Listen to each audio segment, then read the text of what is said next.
She comes from criminals. I rescued her from a dumpster when nobody else wanted her. That is what my father Walter announced into a microphone to 200 people at my wedding reception. He did not say it in a fit of rage. He said it with the calm, practiced rhythm of a man reciting a eulogy. He stood near the head table, the Chicago skyline glowing through the floor-to-ceiling windows behind him, his knuckles white around the metal handle. These were my new husband's colleagues and family sitting at the banquet tables. Insurance actuaries, pediatricians, partners at downtown law firms, people who valued pedigree and predictability. My father Walter knew exactly who his audience was. He intended to strip away my dignity in front of all of them, backing me into a corner of public humiliation so deep I would sign away my entire future just to buy back his approval. A few feet away, my mother Brenda sat perfectly upright. She smoothed the skirt of her tailored crimson silk dress. A faint, calculated smirk rested on her lips. She looked like a woman holding a winning lottery ticket anticipating the payout. The silence that followed his words carried a physical weight. You could hear the ice shifting in the water pitchers. A waiter near the service doors froze a silver tray of appetizers hovering in midair. My mother-in-law pressed a white linen napkin to her mouth, her eyes darting between me and the podium. At that moment, my father thought he had won. He did not know I had been waiting for this exact second for 6 months. Before I tell you what happened next, if you know what it feels like to be the scapegoat in your own home, take a moment to like and subscribe to Sophia Vengeance. Drop your age and where you are listening from in the comments. My name is Lily Pierce. I'm 29 years old, and I did not run out of that banquet hall crying. Instead, I picked up my crystal water glass and took a slow, deliberate sip. Beside me, my husband Ethan slid his hand over mine. One steady grounding motion. He is an insurance actuary, a man who builds his life on assessing risks and uncovering patterns. Together, we had built a trap, and my parents had just walked right into it. The scraping of wooden chair legs against the floorboards broke the stillness. It came from table 12. That was the overflow table in the back corner tucked near the kitchen doors. My parents had not put anyone there on their meticulously crafted seating chart. Ethan had.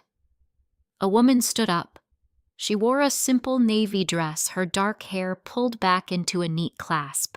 She walked down the center aisle. Her footsteps echoed against the hardwood rhythmic and unhurried. She did not look at the stunned guests or the extravagant floral arrangements. She kept her eyes fixed straight ahead, locked onto Brenda. Walter lowered the microphone, his brow furrowing in sharp irritation. He opened his mouth to tell her to sit down, but she reached the front before he could form the words. She did not ask for permission. She reached out and pulled the microphone right out of his hand. He let it go, stunned by her sheer momentum. She turned toward the head table. The smirk on my mother's face faltered, cracking at the edges. Her eyes widened in raw, primal panic. All the color drained from her cheeks, leaving her looking hollow. The woman brought the microphone to her lips. Her voice was quiet, but it carried through the speakers like a judge handing down a sentence. I never gave her up. You stole my baby. My mother let out a sound that was half gasp, half choke. Her knees buckled. She dropped straight down, crashing into the extravagant $500 hydrangea centerpiece she had been bragging about all night. The heavy glass vase tipped over. Cold, murky floral water and crushed petals spilled out, soaking directly into her expensive crimson silk. The room erupted. But to understand how a high society wedding turned into a crime scene, I have to take you back to a childhood where love was treated like a debt, and every breath I took was carefully tallied on a yellow legal pad. To understand how a woman ends up lying on a banquet floor covered in dirty hydrangea water while 200 guests stare in stunned silence. You have to understand the house where I grew up. My childhood was staged in a 4-bedroom brick colonial in Naperville, Illinois. From the street, it looked like the suburban ideal, wrapped in pristine landscaping and pristine siding. My father spent his Saturday mornings edging the lawn until the grass formed perfect right angles. My mother kept the front window shining and the heavy drape curtains perfectly symmetrical. From the outside, we looked like a family. From the inside, the dynamic resembled a collection agency. The house did not run on love encouragement or even basic parental duty. It ran on a ledger. Before I ever understood what a mortgage or an interest rate was, I understood the concept of debt. I believed I was born in the red. Other children came home from school and asked their parents for a new pair of sneakers or a permission slip for a field trip. When I needed something, I felt a familiar, suffocating dread settle in the pit of my stomach. Every request, no matter how basic or essential for a growing child, was treated as a severe financial imposition. My mother kept a specific tool to manage this burden. It was a standard letter-sized yellow legal pad. She kept it in the top drawer of the cherrywood desk in the kitchen right next to the landline phone.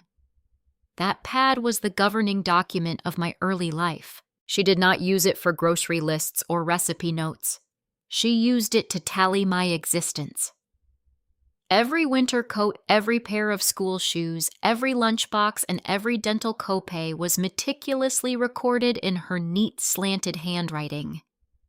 She drew 2 columns down the center of the yellow paper. The left side was the charge. The right side was the labor required to erase it. I was not raised. I was financed. And my mother made sure I knew the terms of my repayment. I remember the exact sound of that ledger. The memory is burned into my brain, anchored to a Tuesday afternoon when I was 12 years old. My father had just driven me home from the orthodontist. My mouth tasted like raw metal and blood from the newly installed braces. My gums throbbed with a dull, constant ache. I walked into the kitchen holding an ice pack against my jaw. My mother did not ask if I was in pain. She did not offer me a glass of cold water or a painkiller. She was sitting at the granite island, the yellow legal pad already pulled out. She uncapped her favorite black ballpoint pen. In the quiet of the pristine kitchen, the scratchy, rhythmic sound of the pen tip dragging across the cheap paper seemed to echo off the tile floor. I stood frozen by the refrigerator watching her write the number 4,000. That was the out-of-pocket cost for the wire tightening. She underlined the number twice. The scratching sound felt like sandpaper against my nerves. She then looked up at me, her expression devoid of any maternal warmth. Her eyes were sharp, calculating, sizing up my physical capacity. She wrote down a list of tasks on the right side of the column, scrubbing the grout in all 3 bathrooms with a toothbrush, pulling weeds from the backyard flower beds by hand, in the sweltering July humidity, reorganizing the entire basement storage room, washing the exterior windows on the first floor. I spent the next 3 weekends working off my teeth, my knees bruised against the bathroom tiles, my hands blistered from ripping thistles out of the hard dirt. Whenever I paused to catch my breath, leaning against the side of the house with sweat stinging my eyes, my mother would appear at the screen door. She never yelled. She used a tone that was far worse than shouting. It was a soft, wounded sigh, carefully designed to inflict maximum guilt. After everything we have sacrificed to keep you, Lily, that is the least you can do. That phrase was her favorite weapon. She wielded it like a scalpel. She never said she sacrificed to raise me or to love me. She used the word keep. You keep a stray dog. You keep a secret. You do not keep a daughter. But as a child, I did not have the vocabulary to deconstruct her phrasing. I simply absorbed the poison. I internalized the belief that my presence in their home was a heavy, unnatural burden. I was a structural flaw in their perfect suburban life, allowed to stay only if I continually justified my daily existence through silent, grueling compliance. This psychological grooming worked flawlessly. I became the ultimate fixer. I never rebelled in high school. I never missed a curfew. I never asked for a prom dress or a car or money for the movies. I tiptoed through the hallways of my own home trying to shrink myself down so I would not consume any resources that might end up itemized on that yellow paper. When it came time for college, I knew I could not ask them for a dime. The thought of the numbers that would generate on my mother's desk terrified me. I chose nursing not just because I wanted to heal people, but because the profession offered a practical guaranteed paycheck, and the coursework aligned with my ingrained need to be useful to fix broken things to serve. I paid my own way through the local university program. I worked night shifts as a nursing assistant, changing bedpans and drawing blood at 3 o'clock in the morning, then sitting in pharmacology lectures at 9 o'clock.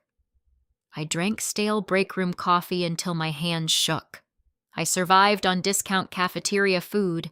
I worked myself to the bone so my mother could never write the word tuition on her pad. Yet the emotional debt never cleared. Even when I was a licensed pediatric ICU nurse working standard 12-hour shifts, monitoring the fragile vitals of sick infants, the leash remained intact.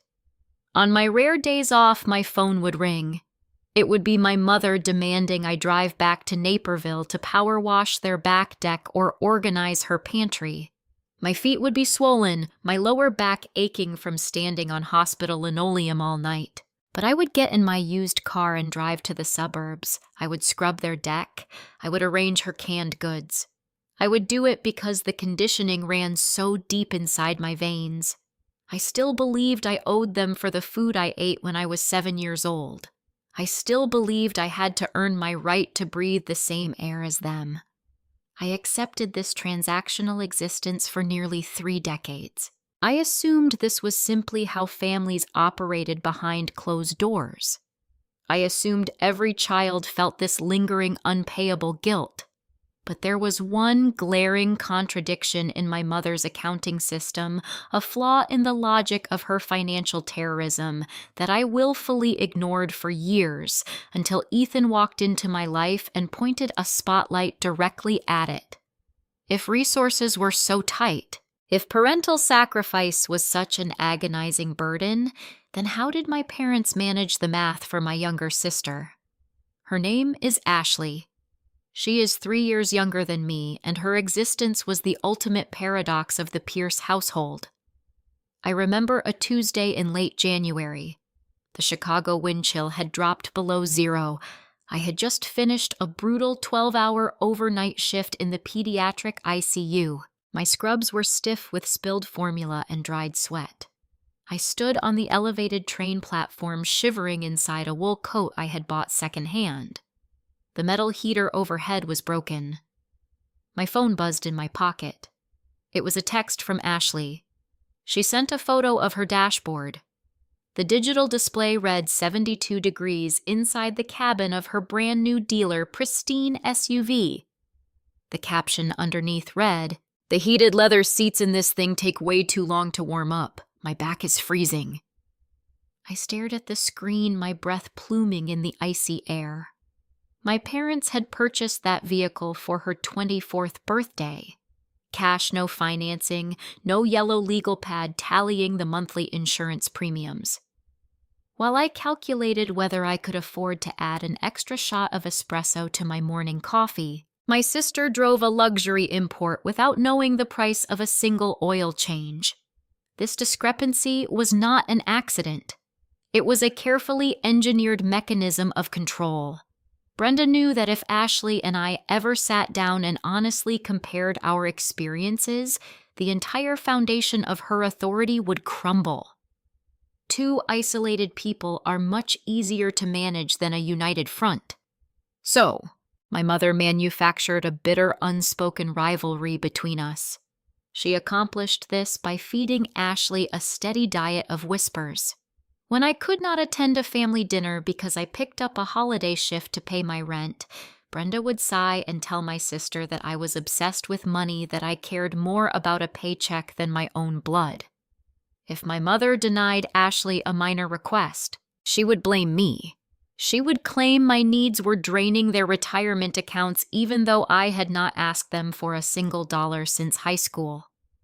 Ashley grew up viewing me not as a sibling, but as a liability, a resentful, jealous roommate who happened to share her last name. Conditioned by this toxic favoritism, she treated me with a casual, dismissive arrogance. When we were both visiting the house in Naperville, Ashley would finish a meal and simply push her empty plate across the granite island, expecting me to clear it. She never said thank you. She would toss her expensive dry cleaning on the sofa and tell me to drop it off on my way back to the city. I was the family maid and indentured servant, tasked with smoothing the edges of her gilded life, and her life was undeniably gilded. Ashley attended a private university in Southern California. The tuition alone hovered near $60,000 a year. My parents covered every semester up front. They paid for her sorority dues, her meal plans, and her spring break trips to Cabo. When she graduated with a degree in communications and moved back to Illinois, she did not face the harsh reality of the entry-level job market. Instead, she moved straight into a sprawling industrial chic loft in the River North neighborhood of downtown Chicago. Exposed brick floor-to-ceiling windows, stainless steel appliances. Rent in that zip code was astronomical. My parents covered that too, claiming she needed a safe environment while she figured out her career path. I lived in a cramped third-floor walk-up with rattling radiators, working myself into exhaustion just to keep my head above water. I accepted this disparity because Brenda had thoroughly convinced me that Ashley possessed a fragile potential that required constant nurturing, whereas I was rugged, difficult, and capable of surviving the cold. I might have gone the rest of my life believing that narrative if Ethan had not stepped into the picture. Ethan Caldwell was not the type of man to accept a story just because it was told with conviction. As an insurance actuary, his entire professional career revolved around assessing risk, finding hidden variables, and ensuring the columns balanced. He looked at the world through a lens of probability and hard data. We had been dating for 2 years and were recently engaged when the invisible math of my family finally caught his attention. It happened after a Sunday dinner at the Naperville house. The evening had been standard. Brenda showed off a new diamond tennis bracelet. Walter poured imported scotch. And Ashley complained about the property taxes on the loft she did not even pay for. I spent the evening quietly clearing plates and scrubbing wine glasses in the sink. When Ethan and I returned to my cramped apartment, he did not immediately take off his coat. He sat down at my small dining table, his brow furrowed. He pulled a pen from his pocket and grabbed a piece of junk mail, turning the envelope over to use the blank backside. I asked him what was wrong. He looked up, his eyes sharp and focused. He told me he was trying to solve a puzzle. He began writing down numbers. He started with my father. Walter worked as a mid-level administrator at a regional hospital. It was a respectable job, a comfortable white-collar position. Ethan estimated a generous salary for that role in the Chicago suburbs, perhaps low 6 figures. He then factored in Illinois income tax, property taxes on a large colonial home, health insurance, and basic upper-middle-class living expenses. Next, he drew a line and started itemizing my sister. He wrote down the estimated cost of 4 years at a private California university. He added the purchase price of a luxury SUV. He calculated 2 years of rent for a premium River North loft. Ethan pushed the envelope across the table toward me. I looked at the scribbled digits. The math did not just fail to balance, it was catastrophically fractured. He tapped the paper with the tip of his pen. He pointed out that even if Walter and Brenda lived on ramen noodles and never took a vacation, they could not afford to fund Ashley on a single hospital administrator income. Brenda had not worked a day since I was in kindergarten. They had no generational wealth that anyone knew of. They did not own multiple real estate properties. Yet, money flowed out of their accounts like water from an endless spring. Ethan leaned back in his chair, his expression a mixture of deep concern and relentless curiosity. He asked me the question that would unravel the entire fabric of my existence. Where is all this money coming from? Lily? I stared at the envelope. For the first time in 29 years, the paralyzing guilt my mother had instilled in me cracked, replaced by a cold, sharp dread. I realized I had no idea who my parents actually were or what they were hiding. The discrepancy was too large to be a simple budget error. Millions of dollars were floating in the shadows of my family tree, funding a golden child while I paid off my own childhood braces with manual labor. The silence in my apartment stretched out, broken only by the hiss of the old radiator against the peeling baseboards. Ethan kept his eyes locked on mine. He was not accusing me. He was inviting me to see the world as it actually existed, stripped of Brenda's emotional smoke and mirrors. I thought back to the way my father swirled his scotch that evening. I thought about the casual, entitled way Ashley tossed her car keys onto the granite counter. The wealth they displayed was not the anxious, careful spending of a family stretching a single paycheck. It was the relaxed, arrogant spending of people who had tapped into a private vault. For my entire life, I believed I was the financial burden. I believed my basic needs were a threat to their stability. But looking at Ethan's simple arithmetic, the illusion evaporated. I was not draining them. They were hoarding something vast and hidden. The yellow legal pad was not a tool for survival. It was a prop used for psychological torture. Ethan took my hand. His fingers were warm, steadying the sudden tremor in my own. He explained that people who hide money usually hide other things. Secrets require capital to maintain. He suggested we start by establishing a factual baseline. Before we worried about where the cash originated, we needed to gather my personal documents. We were planning a honeymoon to Italy anyway, which meant I needed to apply for a passport. It was the perfect innocent excuse to ask my parents for my original documentation. I agreed. I thought it would be a simple request, just a quick phone call to Brenda, asking her to mail a manila envelope. I was naive. I did not realize that asking for my origin story would force the monster out of the dark. We planned to visit the Amalfi Coast for our honeymoon. That meant renewing my passport, which required an original birth certificate. I thought it would be a simple exchange, just a quick phone call to ask my mother to mail a manila envelope. I did not realize I was asking for the key to a vault she had spent 3 decades guarding with her life. The first tangible crack in her armor actually appeared a few weeks before I asked for the paperwork. It was a lazy Sunday afternoon in Naperville. Ethan and I were sitting in my parents' living room. The television was murmuring in the background, tuned to some weekend broadcast. My father read a golf magazine in his recliner while Brenda polished her collection of porcelain figurines by the window. A commercial came on the screen. It featured cheerful acoustic guitar music and smiling families opening colorful cardboard kits. A genetic testing service. The bright voiceover encouraged viewers to spit in a tube, send it to a lab, and discover their hidden ancestry. I watched the screen, idly mentioning that it might be fun to try one of those kits. I thought it would be interesting to see the exact breakdown of our heritage, maybe discover some distant cousins in Europe. The porcelain figurine in my mother's hand slipped. It hit the glass coffee table with a sharp clatter, chipping the delicate paint.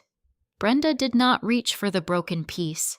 She stared at the television screen. All the color drained from her face, replaced by an ashen, sickly pallor. Her breathing turned shallow and rapid. Her chest heaved under her cashmere sweater. She gripped the edge of the glass table so hard her knuckles mirrored the white of the porcelain. "Turn it off," she ordered. Her voice was not her usual commanding tone. It was a breathless, terrified rasp. Walter looked up from his magazine. Startled, he fumbled for the remote control, pressing the power button until the screen went black. The sudden silence in the room was heavy, thick with an unspoken, irrational dread. I asked her if she was feeling unwell. She snapped her head toward me, her eyes wide and frantic. "Those companies are frauds!" She spat, her voice trembling with an emotion I could not quite place. "They steal your data. They sell your private medical information to the government and insurance agencies. It is a scam, Lily. I forbid you from wasting your money on such dangerous nonsense. Do you understand me?" I nodded, unnerved by the sheer intensity of her reaction. At the time, I chalked it up to her usual need for absolute control and a generational paranoia regarding technology.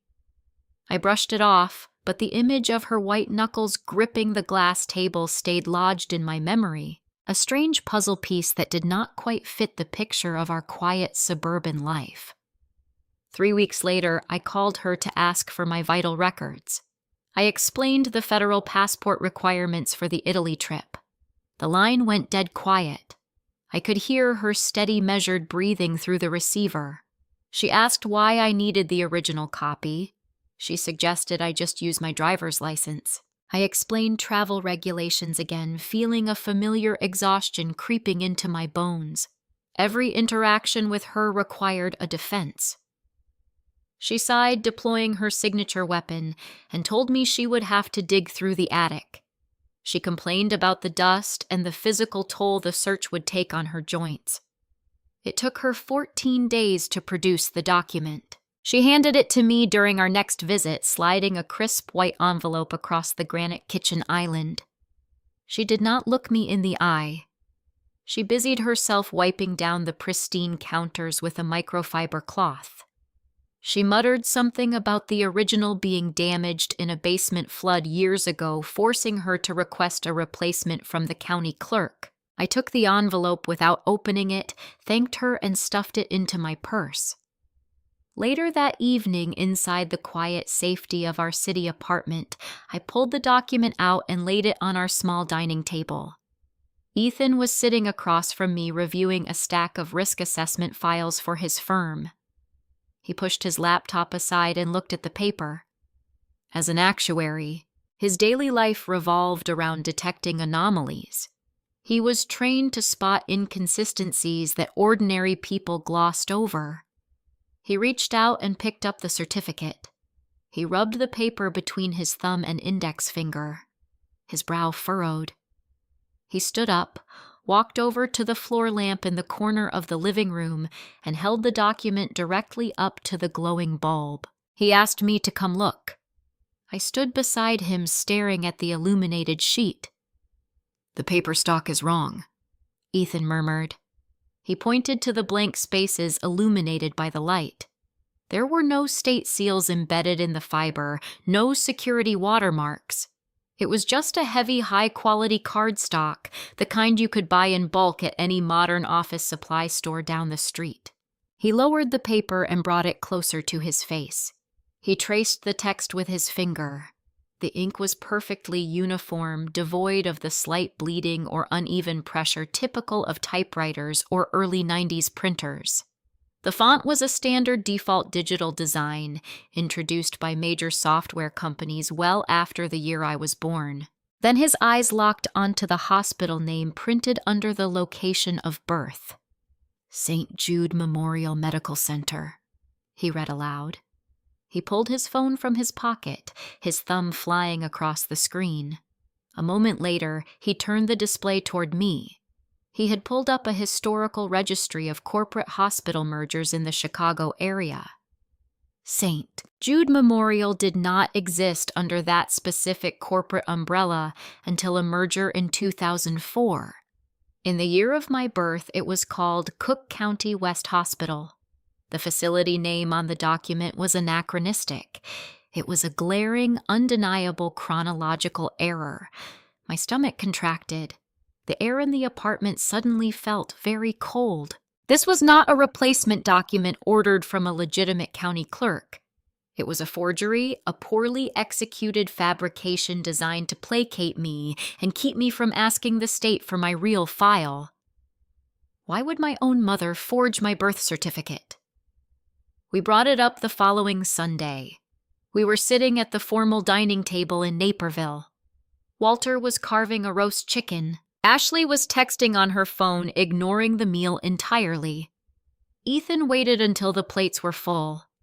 His voice was calm, neutral, devoid of any accusation. He mentioned the passport application and casually asked Brenda about the hospital name discrepancy on the replacement form. He framed it as a bureaucratic mix-up, suggesting the county clerk might have issued a flawed document that could cause issues with customs agents at the border. The reaction was instantaneous and chilling. Brenda dropped her silver fork.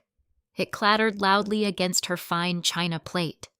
She did not feign confusion. She did not offer a logical excuse or blame a lazy government worker. She bypassed defense entirely and launched a direct, vicious offensive, her eyes locked onto Ethan. They were cold, hard, and devoid of any maternal pretense. "How dare you interrogate me in my own home?" she hissed. The venom in her tone was palpable. Walter stopped carving the knife, hovering motionless over the meat. Ashley finally looked up from her screen, sensing the sudden shift in atmospheric pressure. Brenda stood up, pushing her heavy oak chair back so hard it screeched against the hardwood floor. She pointed a trembling finger at Ethan. "I see exactly what you are doing," she said, her voice rising in pitch until it echoed off the dining room walls. "You are trying to turn her against us. You isolate her, you feed her paranoid delusions, and you try to sever her ties to the only people who ever cared for her. You want her all to yourself so you can control her." It was a breathtaking display of psychological projection. She accused Ethan of the exact crimes she had committed against me for my entire life. I sat frozen, watching the mask slip from her face. She was not a worried mother defending her honor. She was a cornered animal defending her territory. The fierce, terrifying intensity of her rage confirmed everything Ethan had pointed out under the light of our floor lamp. The document was fake, and she knew it. She turned her wrath toward me, her eyes brimming with forced, manipulative tears. "After everything we sacrificed to keep you," she cried, deploying her sharpest blade, "you bring this man into our home to call me a liar." She stormed out of the dining room. Walter threw his linen napkin onto his plate, glared at Ethan with silent fury, and followed her up the stairs. Ashley scoffed, grabbed her wineglass, and retreated to the living room, leaving us alone in the silent, suffocating dining area. Ethan reached across the table and covered my trembling hand with his. The illusion was broken. The legal pad, the constant guilt, the golden child dynamic, the forged paper. It was not just toxic parenting, it was a calculated, desperate cover-up. My mother was terrified of a simple genetic test. My mother could not produce a valid record of my birth. I realized that tracing the money was no longer enough. The answers were not hiding in my father's bank accounts. They were hiding in my own biology, and I knew exactly where to look next. The rhythmic hiss of the pediatric ventilator provided a steady soundtrack to my Tuesday morning. I navigated the sterilized corridors of the intensive care unit, adjusting intravenous drips and checking infant vitals with practiced precision. For 12 hours a day, I operated in a world governed by hard science. Heart rates, oxygen saturations, cellular biology. In the hospital, data dictated reality. There was no room for manipulation or deceit. Biology told the truth even when patients lied. It was this exact reliance on empirical evidence that finally tore the blindfold from my eyes.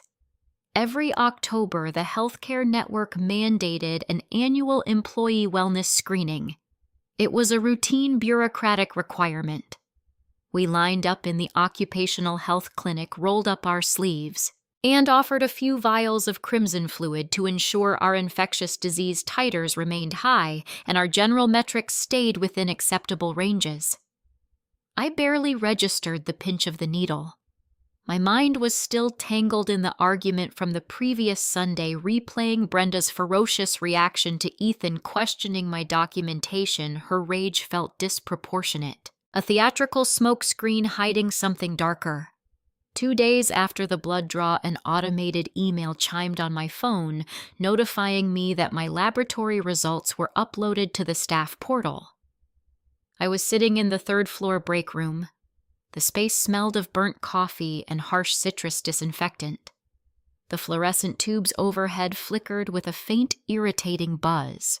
I unlocked my screen, tapped the encrypted link, and began scrolling through the digitized document.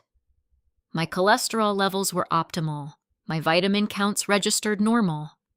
Then my thumb paused. I stared at the hematology section. Right below my hemoglobin count sat my typing type O-Rh negative. I blinked, the glare of the smartphone screen burning into my retinas. The letters felt wrong. They hovered there, stark and unyielding. The universal donor, a person whose veins carry red cells devoid of any surface antigens. A strange, discordant hum started to vibrate in my ears. As a registered nurse, human anatomy was my second language. I understood the mechanics of heredity down to the chromosomal level. I also possessed a specific piece of medical trivia regarding the two people who raised me. 3 years ago, Brenda underwent emergency gallbladder surgery. The procedure encountered complications requiring a minor transfusion. I stood by her recovery bed while the surgical resident verified her wristband against the hanging plasma bag. A B positive, the universal recipient, a greedy blood type that takes from anyone but gives only to its own. Walter shared that exact same rarity. He used to boast about it during neighborhood blood drives, treating his genetics like an exclusive country club membership. 2. AB-positive adults walking through the world, convinced of their own unique superiority. I set my phone face up on the scratched laminate surface of the break room table. I reached toward the center console and pulled a cheap single-ply paper napkin from the plastic dispenser. I dug into my scrub pocket, retrieving a standard black click pen. My hands moved automatically, driven by a clinical detachment that shielded me from the impending emotional collapse. I drew a square on the rough paper. I bisected it with a vertical line, then crossed it with a horizontal one, creating 4 smaller boxes. A standard Punnett square, the most basic tool of Mendelian genetics. Along the top edge, I wrote Brenda's alleles A and B. Down the left side, I charted Walter's alleles A and B. I began filling in the intersecting boxes A, B, B, B. I stared at the crude diagram. I traced the perimeter of the grid, pressing the ballpoint tip down hard. I pressed so firmly the ink began pooling, bleeding through the porous white fibers of the napkin, staining the laminate table underneath. There was no O. To be born with O-negative blood, a child must inherit 2 recessive alleles, one from each biological parent. A person with an AB genotype possesses 0 recessive alleles to pass down. It is a biological impossibility. The math does not just fail to balance. The equation shatters. The air vanished from the break room. My lungs contracted, refusing to expand. I gripped the edge of the table, grounding myself against the violent spinning of the room. I was not their daughter. The realization did not arrive as a slow dawn. It struck like a physical blow to the chest, knocking the breath out of me. Every memory, every interaction, every grueling chore I ever performed underwent a radical, instantaneous recontextualization. The yellow legal pad flashed behind my closed eyelids. The meticulous tallying of my braces, my winter coats, my school lunches, the constant suffocating chorus of how much they sacrificed to keep me. They treated me like an acquired debt because I was an acquisition. I was an intruder in their pristine colonial home. I was a foreign object inserted into their family dynamic. That explained the lack of baby pictures before my first birthday. That explained why Ashley drove a luxury import while I scrubbed grout until my knees bled. I was never a love child striving for impossible approval. I was an indentured servant paying off a ledger I never actually signed. Tears did not come. Instead, a cold crystalline clarity washed over me, freezing the decades of instilled guilt and shattering it into dust. The sorrow I expected to feel was entirely absent, replaced by a dense, unyielding fury. They had hijacked my identity. They had forged government documents. They had weaponized my gratitude to bind me to a life of servitude.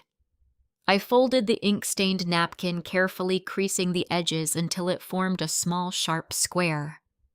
I slid it into my pocket right next to my phone. I did not finish my shift distracted. I functioned with a terrifying precision, administering medications and charting vitals, my mind compartmentalizing the trauma while constructing a battle plan. I was no longer a confused victim stumbling in the dark. I was a trained investigator holding the weapon used against me. When my shift finally ended, I walked out into the freezing Chicago wind. I did not feel the chill. I drove straight to the apartment. Ethan was sitting at his desk, the blue light of his monitors illuminating his focused expression. He was running risk models for an upcoming corporate audit. He heard the deadbolt turn, glancing over his shoulder with a welcoming smile. The smile faded the second he saw my posture. I did not take off my coat. I walked directly to his workstation. I reached into my pocket, pulled out the folded napkin, and slapped it flat against his keyboard. "Look at this," I demanded. My tone was devoid of any tremor. It was the voice I used when calling a medical emergency in the intensive care unit. Ethan pushed his glasses up the bridge of his nose, looking down at the crude grid of letters and the bleeding ink. He looked up at me, his analytical mind trying to process the context of the diagram. I pulled up the hospital portal on my phone and set it next to the napkin, the screen glowing bright against the dark wood of his desk. "My blood type is O negative," I stated, pointing at the digitized lab result. "My parents are both AB positive." Ethan froze. His eyes darted from the phone screen to the Punnett square, then up to my face. The gears turning in his head were practically audible. He was an actuary. He understood variables, exclusions, and absolute impossibilities. He realized exactly what he was looking at. That means he started his voice barely above a whisper. "That means the birth certificate Brenda gave us is not just a clerical error," I interrupted, finishing his sentence. "It is a fraudulent document designed to cover a crime. I am not biologically related to Walter or Brenda Pierce." Ethan stood up slowly, pushing his office chair back. He looked at the evidence on his desk, treating it with the reverence of a detective standing over a fresh crime scene. "They lied to you your entire life," he said, the gravity of the betrayal settling over him. "Yes?" I replied, crossing my arms over my chest, feeling the steady, rhythmic beating of my own heart. But people do not forge government documents and fake a pregnancy just to gain a free maid. There is a motive here, a hidden incentive. You told me the other day that their spending habits made no mathematical sense. You pointed out a financial void. Ethan nodded, his posture straightening as he recognized the shift in my demeanor. I was no longer the abused daughter seeking validation. "If I am not their child," I said, leaning closer to him, "then whose child am I? And more importantly, what did they gain by taking me?" Ethan reached over and closed his laptop. The risk models could wait. We had a new anomaly to track, and the paper trail was about to lead us into a nightmare. The clock on the wall read 2 a.m. The rest of our apartment lay cast in deep shadows, but the spare bedroom we used as an office hummed with a frantic, electrified energy. Ethan sat hunched over his desk. The harsh blue light from his dual monitors painted sharp angles across his jawline. His fingers flew across the mechanical keyboard, creating a rapid, rhythmic clatter that felt like a ticking timer. I stood in the doorway holding 2 mugs of black coffee, watching the man I loved dissect my past. He was not a detective with a badge. He was an actuary. His brain processed the world through risk models, financial footprints, and structural integrity. Where a police officer might look for a motive, Ethan looked for a ledger. People lie. He told me once during his early days at the insurance firm, but money always leaves a shadow. You just have to know how to adjust the lighting. I set a mug next to his elbow. He did not look up. His eyes darted between the left screen, which displayed digitized Cook County public property records from the late 90s, and the right screen, which held a spreadsheet he had built from scratch over the last 4 hours. He was hunting for the financial inception point. The moment Walter and Brenda transitioned from middle-class obscurity to inexplicable suburban wealth.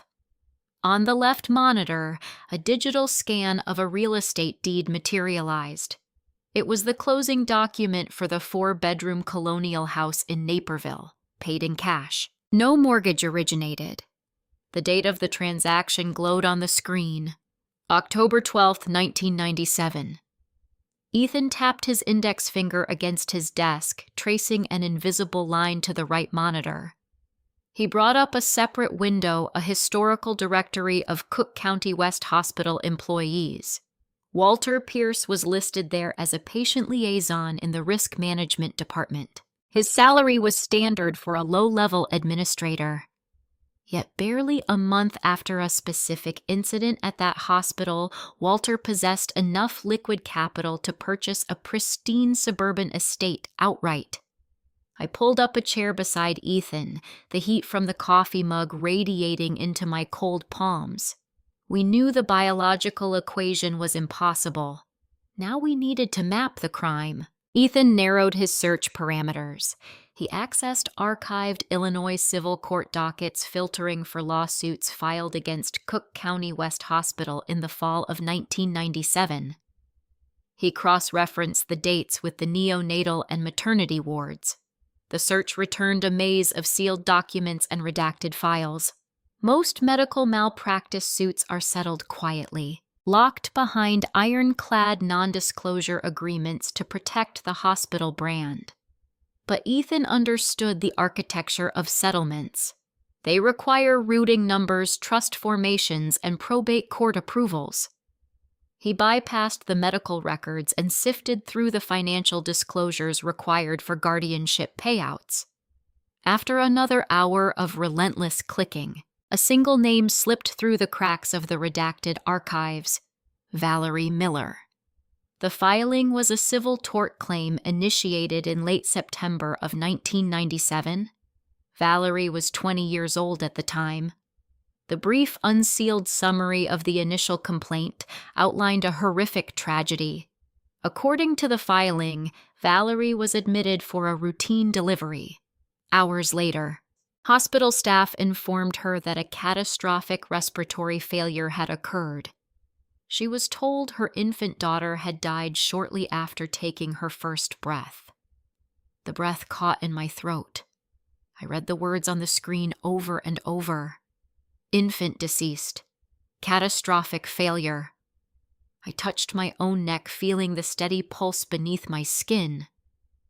I was not a phantom. I was sitting right there in a desk chair. Ethan kept digging his jaw set in grim determination. The lawsuit never went to trial. It was abruptly withdrawn 3 weeks later. In its place, a complex financial trust was established. Ethan traced the routing architecture of the trust. The beneficiary was a listed minor child. The designated legal guardians assigned to manage the disbursement were Walter and Brenda Pierce. The puzzle pieces snapped together with a sickening crunch. Walter worked in risk management. His job was to mitigate the hospital liability when catastrophic errors occurred. Somehow he intercepted Valerie Miller. We could only speculate on the exact mechanics of the deceit, but the outcome was etched in the financial records. The hospital needed a scandal to disappear. Walter provided a solution. He and Brenda stepped into the shadows, taking possession of a healthy infant and falsifying the discharge paperwork to reflect an adoption. Simultaneously, they managed the hush money payout designed to silence the threat of a public inquiry.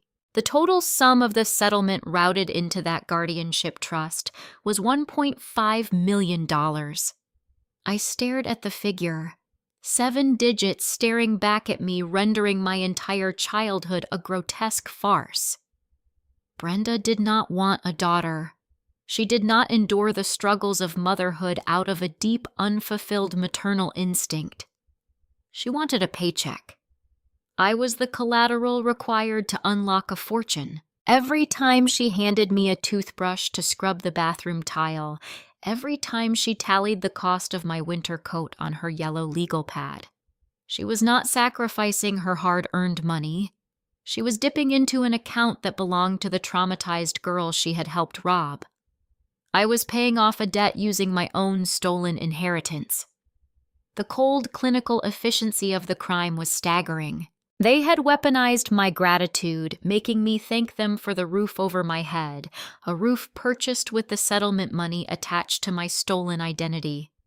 They isolated me, feeding Ashley with the spoils of the heist to ensure a permanent distraction. Ashley was the golden decoy while I was the vault. I leaned back in the chair, my mind struggling to process the sheer scale of the manipulation. I thought about the young woman named Valerie. She walked out of that hospital with empty arms, condemned to a life of mourning, a child who was currently sitting in a Chicago apartment, staring at a glowing monitor. Ethan did not stop. He rubbed his tired eyes, took a sip of his lukewarm coffee, and opened a new search tab. We needed to know where Valerie Miller was today. He ran her name through public voter registrations and property tax records. She had not vanished into obscurity. She had remained remarkably close tethered to the geographic anchor of her trauma. 10 minutes later, a current profile emerged. Valerie Miller was 49 years old. She worked as a second-grade teacher at a public elementary school in a quiet suburb just 30 miles away from my apartment. She was alive. She was close. And she was spending her days shaping the lives of other people's children, entirely unaware that her own flesh and blood had survived. A profound, aching gravity settled over the room. The theoretical puzzle had transformed into a living, breathing human being. My mother. My actual mother. I looked at the photograph attached to the school directory. The pixelated image on the screen mirrored the shape of my own eyes, the familiar slope of my jaw. The anger radiating through my veins sharpened into a lethal, focused spear. Walter and Brenda had stolen 3 decades from that woman. They had purchased their pristine suburban life with her grief. Ethan turned his chair toward me, waiting for my signal. The investigative phase was over. It was time to collide with reality. I told him to find her home address. We were going for a drive. The drive to the suburbs felt like navigating through a vacuum. The familiar gray concrete of the Illinois highway blurred past the passenger window, but my mind was stuck in the rigid confines of the passenger seat. Ethan drove with quiet focus, his hands steady on the steering wheel, offering a stark contrast to the frantic rhythm of my own pulse. We had located Valerie Miller. She taught second grade at a public school just outside the city limits. We decided a sudden appearance at her workplace would be too overwhelming, so Ethan sent a carefully worded email the night before. He introduced himself as an insurance investigator looking into a closed medical liability case from 1997, specifically requesting a brief meeting to verify archival records. She agreed to meet us at a small independent coffee shop near her home on Saturday morning. The cafe was a warm, unassuming place tucked between a dry cleaner and a defunct hardware store. The smell of roasted beans and burnt sugar hung heavy in the air. I sat in a booth near the back, my hands wrapped around a porcelain mug of chamomile tea that I had no intention of drinking. Ethan sat across from me, his laptop bag resting against his leg, a silent anchor in the rising storm. The bell above the glass door chimed. I looked up, my breath hitching in my chest. A woman walked in, shaking off the brisk autumn chill. She wore a simple navy cardigan over a soft gray dress. Her dark hair was pulled back into a loose clasp. The resemblance was not subtle. It was a visceral, undeniable mirror. We possessed the exact same almond-shaped eyes, the identical arch of the brow, the same slight hesitation before meeting someone's gaze. As she walked toward our booth, I watched her nervously twist a plain silver ring on her right hand, a subconscious habit I performed a dozen times a day without realizing it. She stopped at the edge of our table, her eyes darting between Ethan and me. She looked confused, expecting a sterile corporate investigator, not a young woman staring back at her with a face that echoed her own youth. "Are you Ethan Caldwell?" she asked, her voice carrying a soft, cautious cadence. Ethan stood up, offering his hand. He introduced us, his tone gentle and deliberate. He invited her to sit. She slid into the booth next to him, sitting directly across from me. She kept looking at me, a polite but profound bewilderment etched across her features. "We did not come here to discuss a standard liability case," Ethan began, choosing his words with surgical precision. "We uncovered a significant anomaly in the financial records tied to the settlement you received from Cook County West Hospital." Valerie's posture stiffened. She pulled her coat tighter around her shoulders, a protective gesture against a past she clearly wanted to remain buried. She explained that she did not want to revisit that time. She stated the money was placed in a trust by the hospital administrators to cover her medical expenses and provide a quiet resolution after her infant passed away. She said she never touched a dime of it, finding the funds tainted by the tragedy. Ethan leaned forward, his hands folded on the table. He explained the architecture of the trust. He clarified that the account was never designed to compensate her. It was established under a guardianship clause designating Walter and Brenda Pierce as the primary administrators for a living minor. Valerie shook her head, the confusion deepening into a frustrated frown. She insisted the hospital staff informed her the baby suffered catastrophic respiratory failure. She remembered the cold, sterile room, the sympathetic nods of the nurses, the devastating finality of the physician's diagnosis. I set my mug down. The ceramic clicked sharply against the wooden table. I reached into my purse and pulled out the forged birth certificate Brenda had provided alongside the digitized printout of my O-negative blood type. I slid the papers across the table. "My name is Lily," I said, my voice barely a whisper, yet it felt louder than a scream. "I am 29 years old. I grew up in Naperville, and the man who set up that trust raised me." Valerie stared at the documents. Her eyes traced the impossible genetic equation on the printed page, then shifted to the anachronistic hospital name on the fabricated certificate. She looked up at me, the confusion shattering into a jagged, agonizing realization. She reached into her oversized leather tote bag with trembling hands. She pulled out a small worn leather wallet. Her fingers fumbled with the zipper, her breath coming in short, erratic gasps. She withdrew a faded rectangular Polaroid picture and laid it flat on the table right next to the forged certificate. The photograph showed a much younger Valerie sitting up in a hospital bed, her face exhausted but radiant. She was cradling a newborn wrapped in a standard issue striped receiving blanket. The baby was healthy pink and screaming. They told me she died an hour after this was taken. Valerie choked out tears, spilling over her lower lashes, tracking down her cheeks in silent rivers. They said an infection overwhelmed her lungs. They took her to the intensive care unit, and I never saw her again. I looked at the Polaroid tracing the tiny, blurry features of the infant. I was looking at the only authentic documentation of my beginning. Valerie reached across the table. Her hand shook violently. She did not grab me. She merely hovered her fingers over my forearm, resting on the table. She gently touched a distinct star-shaped cluster of freckles situated just above my left wrist.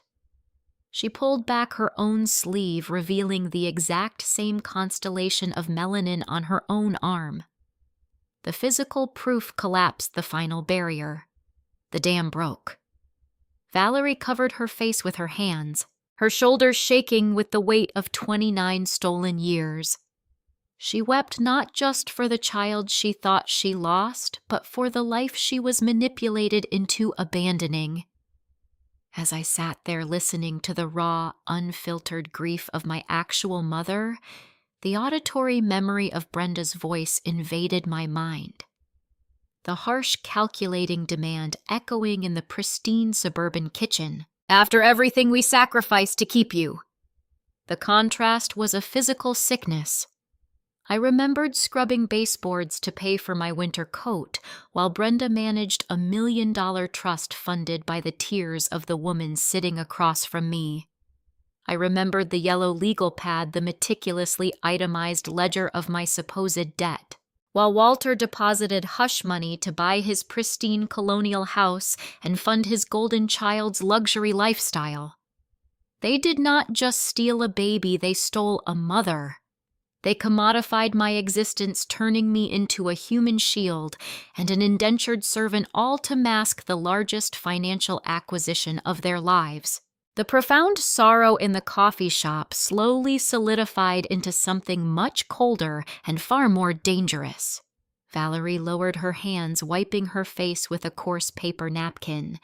The vulnerability in her eyes was replaced by a hardened maternal ferocity. She looked at me truly, seeing me for the first time, and asked a single terrifying question. "What do we do now?" I looked at Ethan. He already knew the answer. He had been compiling the data, anticipating the tactics required to dismantle their empire.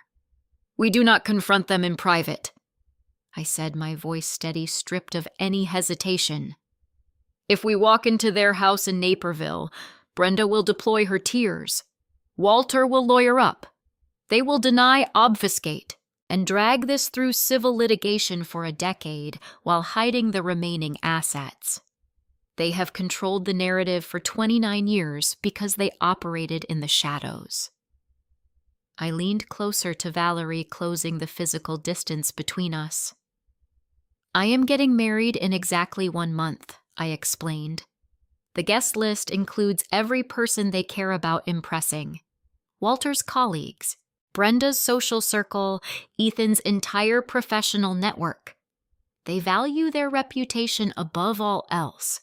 They view this wedding as the ultimate stage to display their success and their benevolence." Ethan nodded, catching the trajectory of my thought process. "They expect you to play the grateful, submissive daughter," he added. "They expect to toast to their own sacrifices in front of 200 people. We are going to let them have the stage." I said, my gaze locked onto Valerie. "We are going to let them walk right into the center of the reception hall, and then we are going to burn their entire fabricated world to the ground."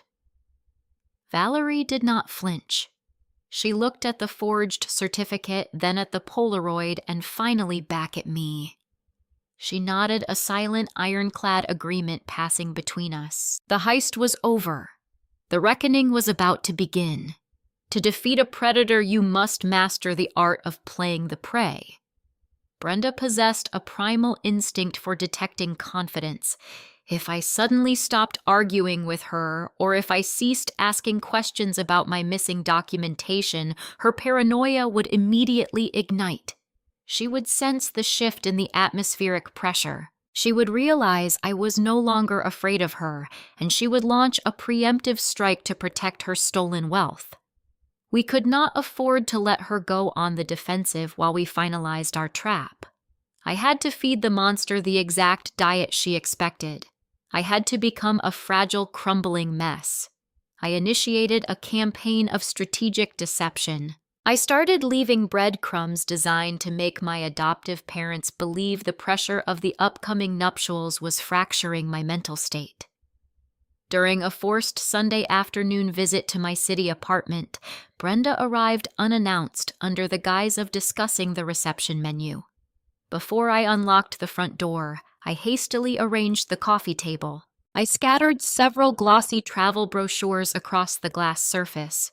They advertised quick midnight elopements to Las Vegas chapels and all-inclusive Caribbean resorts. Next to the couch, I left 2 large canvas duffel bags half-zipped with sweaters and basic toiletries spilling out onto the rug. When Brenda walked into the living room, her sharp eyes instantly locked onto the luggage. She scanned the tropical brochures. I stood by the kitchen counter, purposely making my breathing shallow and erratic. I gripped the edge of the sink, rubbing my temples as if fighting off a debilitating migraine. I told her I was suffocating. I fed her a fabricated story about the immense stress of managing the vendors. Claiming the financial burden and the social expectations were pushing me toward a total psychological collapse. I suggested, my voice wavering perfectly, that Ethan and I might just run away to a courthouse and cancel the Grand Chicago event entirely. The reaction was exactly what Ethan had predicted. Brenda did not offer comfort. She did not step forward to hold her supposedly distressed daughter. Instead, her posture relaxed.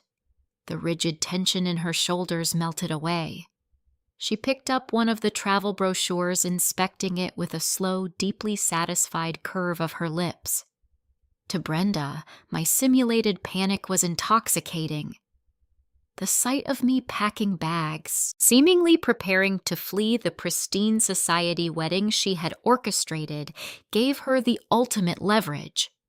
She believed her fierce argument over the forged birth certificate weeks prior had successfully shattered my spirit. She thought she had won.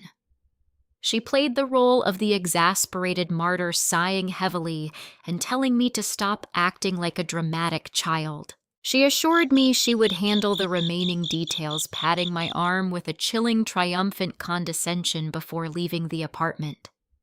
She thought those duffel bags were packed for an elopement. In reality, I was moving my essential belongings out of the apartment, preparing to sever my ties to her forever. The charade required constant maintenance. A few days later, my phone buzzed on the kitchen counter. The caller identification displayed the Naperville landline. I let it ring 3 times, taking a slow, grounding breath.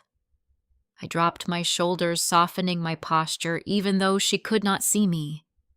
I cleared my throat, forcing a slight pathetic tremor into my vocal cords before accepting the call. Brenda's voice snapped through the speaker, berating me for a minor delay in finalizing the floral arrangements.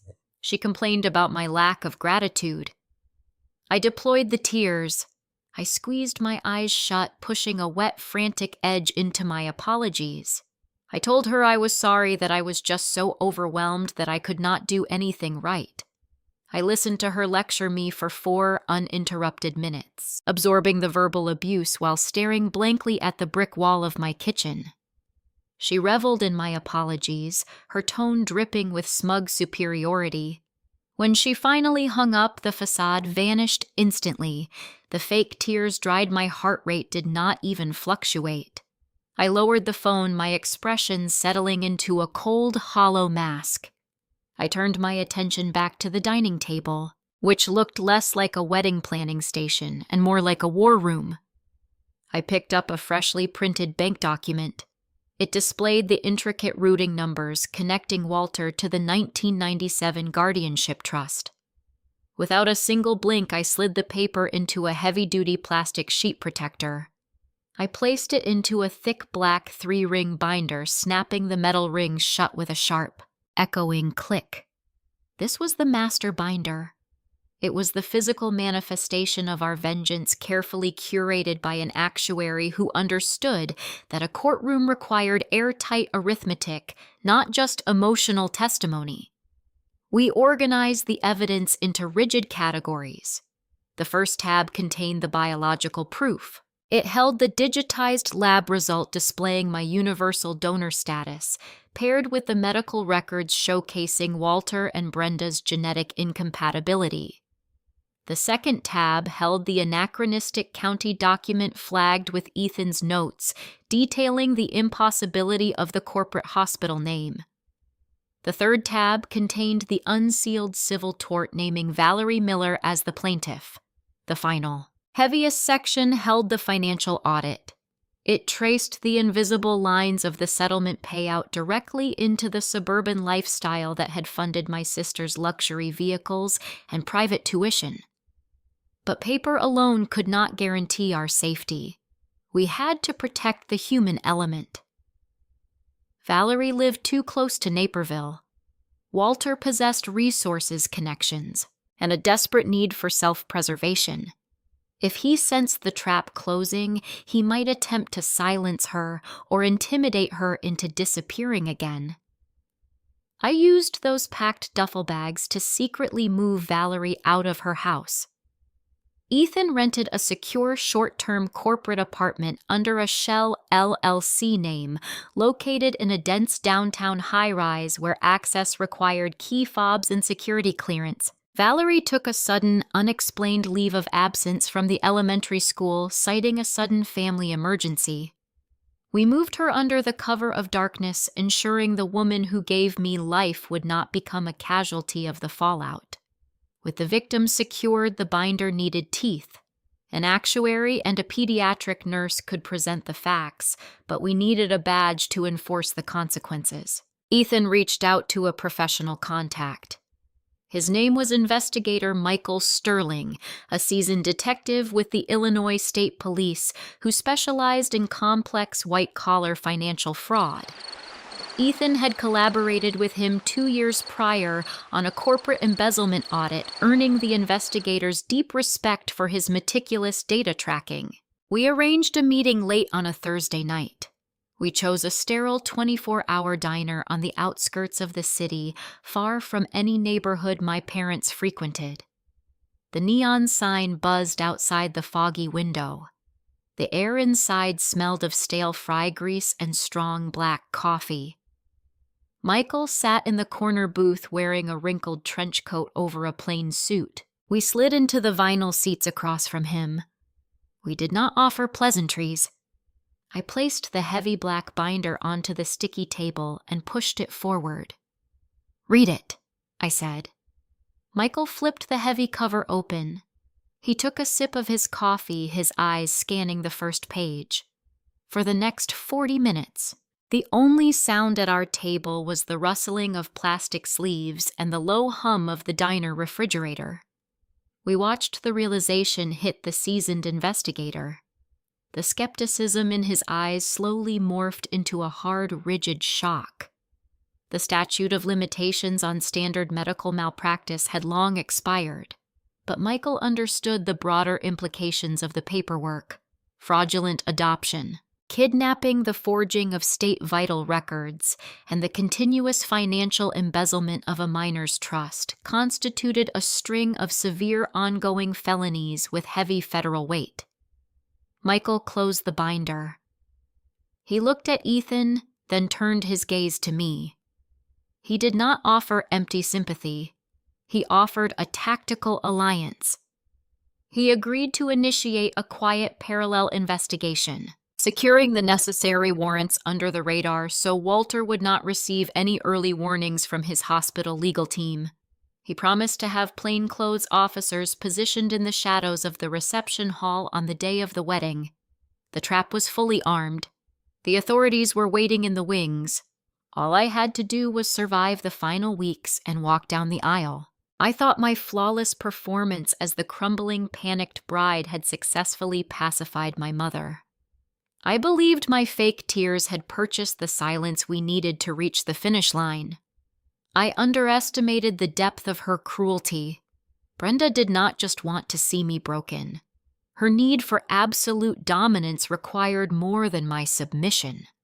She decided to twist the knife, stepping out of the shadows to actively sabotage the happiest day of my life, determined to burn my bridge while I was still standing on it. The first strike occurred exactly 3 weeks before the ceremony. It was a Tuesday afternoon.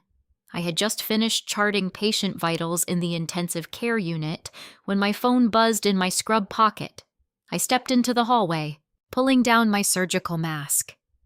The caller identification displayed the name of the downtown floral boutique we had contracted for the reception centerpieces. I answered the call. A frantic, breathless voice rushed through the speaker. It was the lead designer, a woman named Clara, whom I had met with twice to finalize the arrangements. She asked me if everything was all right. She sounded incredibly confused and stressed. She explained she was calling to process the cancellation fees and needed confirmation on the refund policy for the imported blooms. My heart stalled in my chest. I asked her what she was talking about. I had not canceled anything. Clara paused. I could hear papers shuffling in the background. She said she had received a phone call barely 2 hours prior. The caller had identified herself as Lily Pierce. The woman on the phone had sounded distressed, claiming severe budget issues and an impending financial crisis, and had instructed the boutique to cancel the entire order of 200 white roses and the expensive hydrangea centerpieces immediately. The temperature in the hospital corridor plummeted. I did not need to ask Clara to describe the caller's voice. I knew exactly who had impersonated me. I assured Clara it was a misunderstanding, a terrible prank played by a disgruntled relative. I promised her the contract was still valid and the payment would be authorized in full. I hung up the phone, my hands trembling not with fear, but with a cold, concentrated rage. The sabotage did not end with the florist. It was a coordinated, calculated campaign. The next morning, Ethan received a call from the catering company. Similar scenario, a woman identifying herself as my mother had contacted their office claiming the groom was exhibiting severe financial abuse and restricting funds, necessitating a drastic downgrade in the menu from a plated dinner to a cheap buffet. Ethan handled the situation with his usual calm precision, reassuring the caterer and securing the original contract with a secondary credit card deposit. Brenda was not just trying to ruin the aesthetics of the wedding. She was attacking the foundation of my relationship. She was spreading a narrative that Ethan was abusive, a controlling partner who forced me to scale back my own wedding. She was laying the groundwork to play the victim, setting the stage so she could swoop in and save me from a disaster she had orchestrated. I spent 2 grueling days doing damage control. I called every vendor on our list, establishing strict passwords for any future modifications to our accounts. I smoothed over panicked planners and reassured nervous venue coordinators. Through it all, I compartmentalized my emotions. My high-stress training in the pediatric ward had taught me how to operate amidst chaos. I did not break down. I did not call Brenda screaming. I methodically repaired the damage, treating her sabotage like a critical system failure requiring immediate emotionless intervention. When the fires were extinguished, I finally confronted her. I drove to the Naperville house on a Thursday evening. I found her in the kitchen casually arranging a vase of fresh-cut tulips. She looked up when I walked in, her expression a mask of serene innocence. I asked her why she called the florist and the caterer. I kept my voice perfectly level, stripped of any inflection. She did not flinch. She set the scissors down on the granite island. She deployed her signature defense mechanism, wrapping her cruelty in a thick layer of feigned maternal concern. She sighed, pressing her hand to her chest. She claimed she was just trying to help. She said my erratic behavior and my supposed panic attacks over the budget had worried her deeply. She argued she was simply trying to save me from my own irresponsibility, protecting me from a financial burden I clearly could not handle. It was a masterclass in gaslighting. She took the vulnerability I had faked and weaponized it to justify her sabotage. She looked me in the eye and dared me to call her a liar, daring me to reject the narrative she had carefully constructed to paint herself as the savior. I did not take the bait. I did not raise my voice. I stared at her, absorbing the sheer magnitude of her deception. Every piece of sabotage, every lie whispered to the caterer only cemented my resolve, any residual guilt I might have harbored.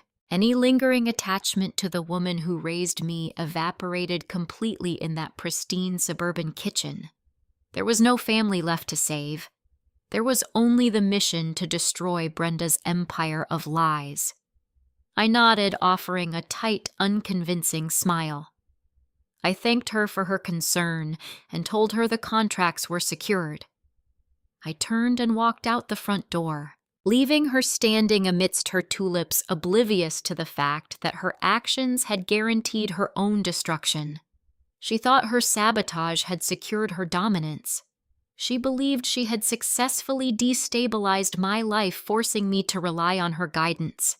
She had no idea she had merely armed the bomb I was preparing to detonate. Her covert attacks on the vendors were a desperate attempt to maintain control, but they were minor skirmishes compared to the offensive. If Walter was preparing to launch, Brenda sought to manipulate the aesthetics of the wedding, but Walter intended to manipulate my entire future. 4 weeks before the ceremony, Walter decided it was time to secure the remaining assets. He knew the wedding represented a transition of power, a moment where I would officially leave his jurisdiction and enter Ethan's sphere of influence. He needed to ensure the financial secrets remained permanently buried. He needed my signature. He did not call ahead. He showed up at my apartment building unannounced on a Tuesday afternoon, knowing Ethan was at the office. He carried a sleek leather briefcase, a prop designed to project authority and intimidation. He knocked on the door, setting the stage for an ultimatum that would push the conflict past the point of no return. Brenda preferred the shadows.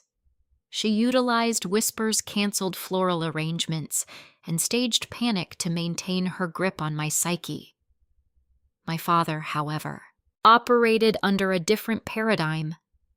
Walter spent his entire professional career in hospital risk management. He did not traffic in rumors.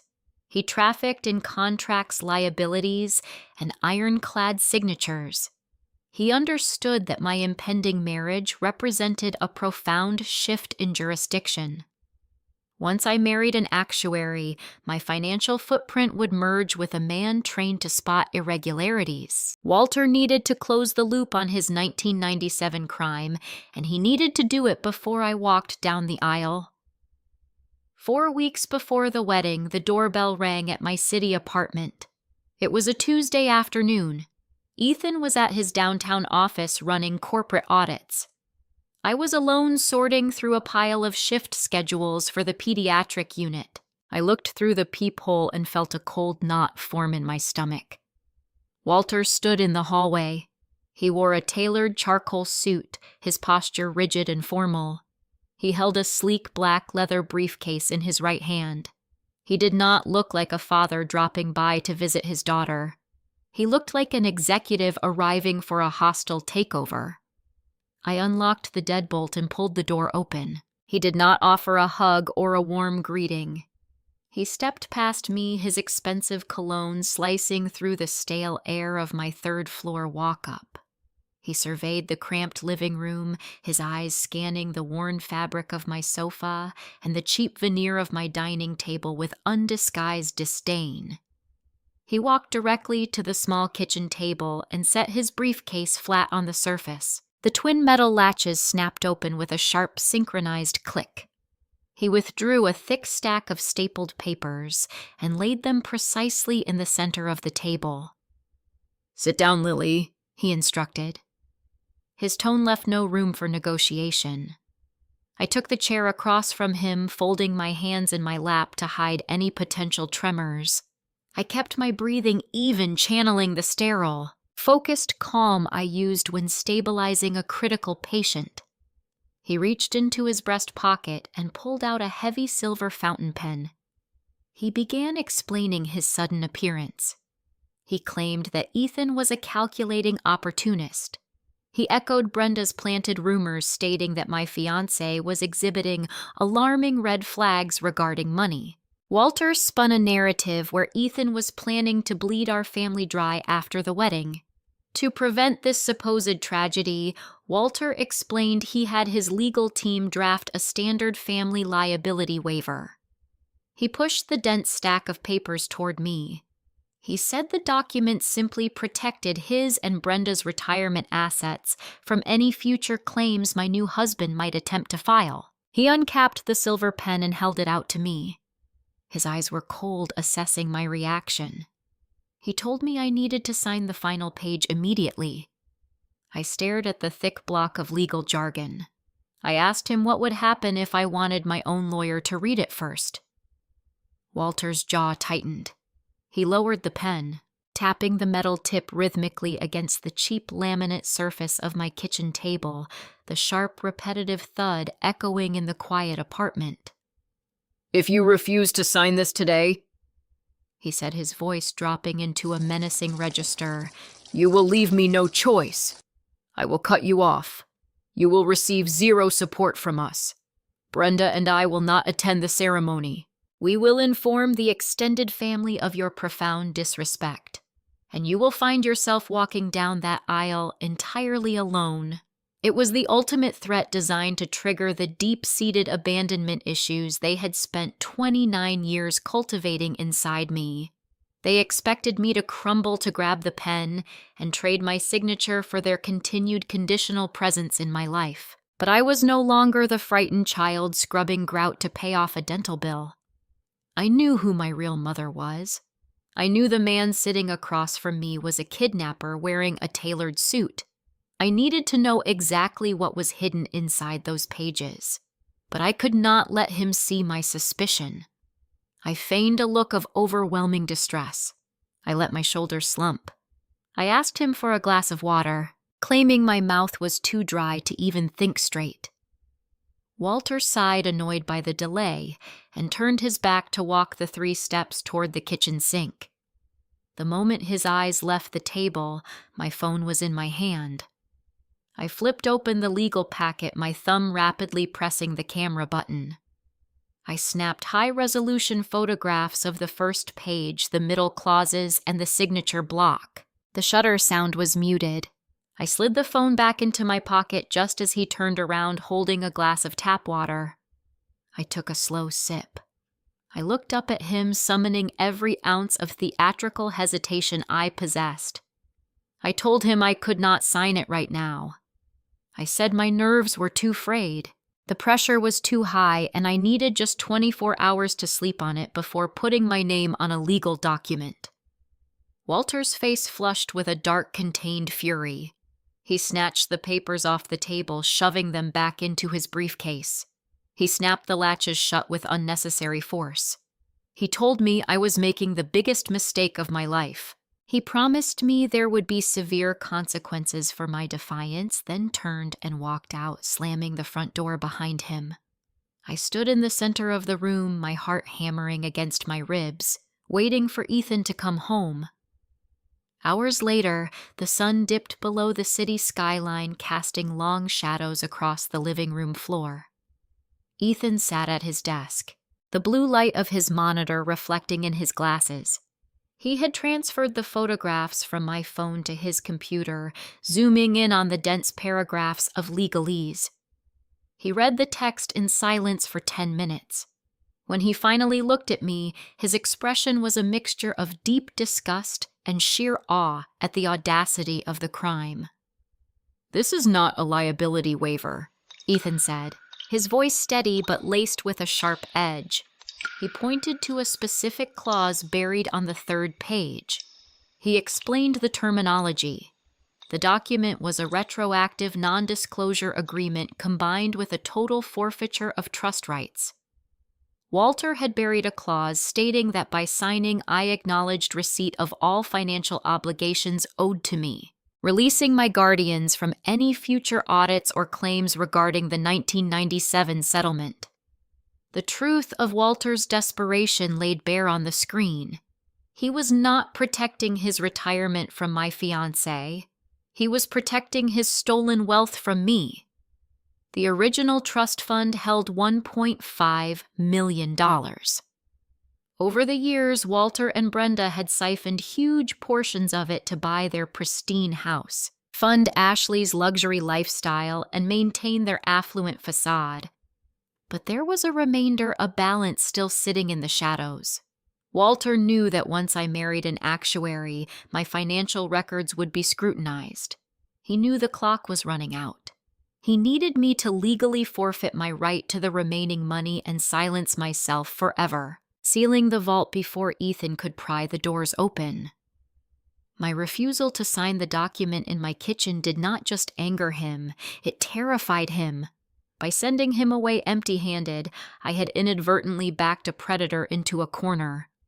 Walter realized his private boardroom tactics had failed. He could no longer rely on paper threats and closed-door intimidation. If he wanted to break my spirit and force my compliance, he would have to use the only leverage he had left. He would have to destroy me publicly. I sent him a brief text message the following morning stating I would not sign any waivers before the ceremony. I knew that single sentence would send him on a warpath.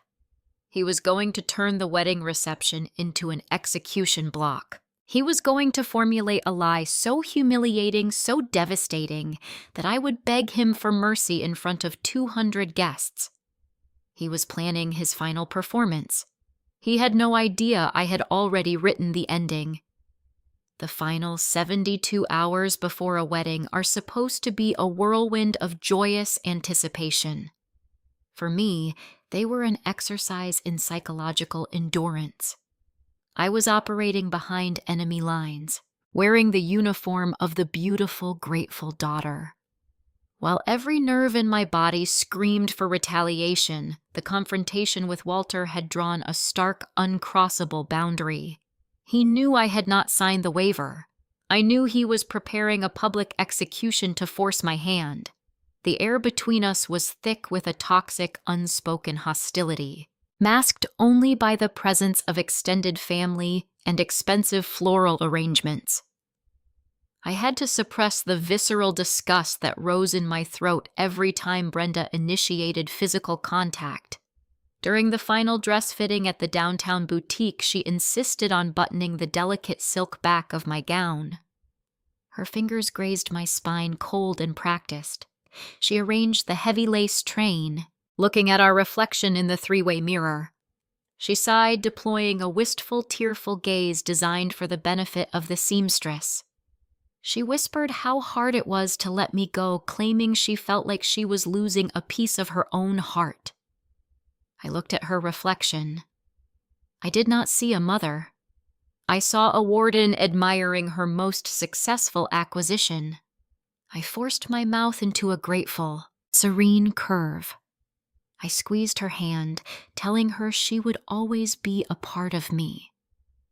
The lie tasted like ash, but I swallowed it down. I needed her to remain completely complacent. I needed her to believe her psychological grip was absolute, unaware that the real piece of her heart, her stolen fortune, was about to evaporate. The tension escalated into an almost unbearable, dramatic irony during the rehearsal dinner on Thursday evening. Walter had rented a private dining room at a high-end steakhouse overlooking the Chicago River. The room was filled with the influential people they desperately needed to impress. Ethan's parents, prominent members of the local Chamber of Commerce, sat at the head of the long mahogany table. Walter's hospital colleagues, the doctors and administrators he had schmoozed for decades, occupied the remaining seats. Brenda treated the evening like a personal coronation. She glided around the room in a tailored sapphire dress, laughing a little too loudly, making sure every guest understood the depth of her parental benevolence. She regaled Ethan's mother with exaggerated stories of my childhood, emphasizing her own selfless devotion while portraying me as a difficult, demanding child who had finally been tamed. I sat next to Ethan, nursing a single glass of sparkling water. My posture flawless, my expression a mask of quiet, deferential charm. Midway through the dinner, Brenda stood up and tapped her crystal wine glass. She asked for the room's attention. She walked over to where I was sitting, pulling a small velvet box from her clutch purse. She opened the box with a grand, sweeping gesture. Inside sat a single strand of pearls. They were not heirloom quality. The luster was flat, the shape slightly uneven, indicating a mass-produced synthetic origin. They were the kind of pearls you could buy at any mid-tier department store counter. She held them up for the room to see, her eyes brimming with manufactured emotion. She declared they were a symbol of a mother's sacrifice.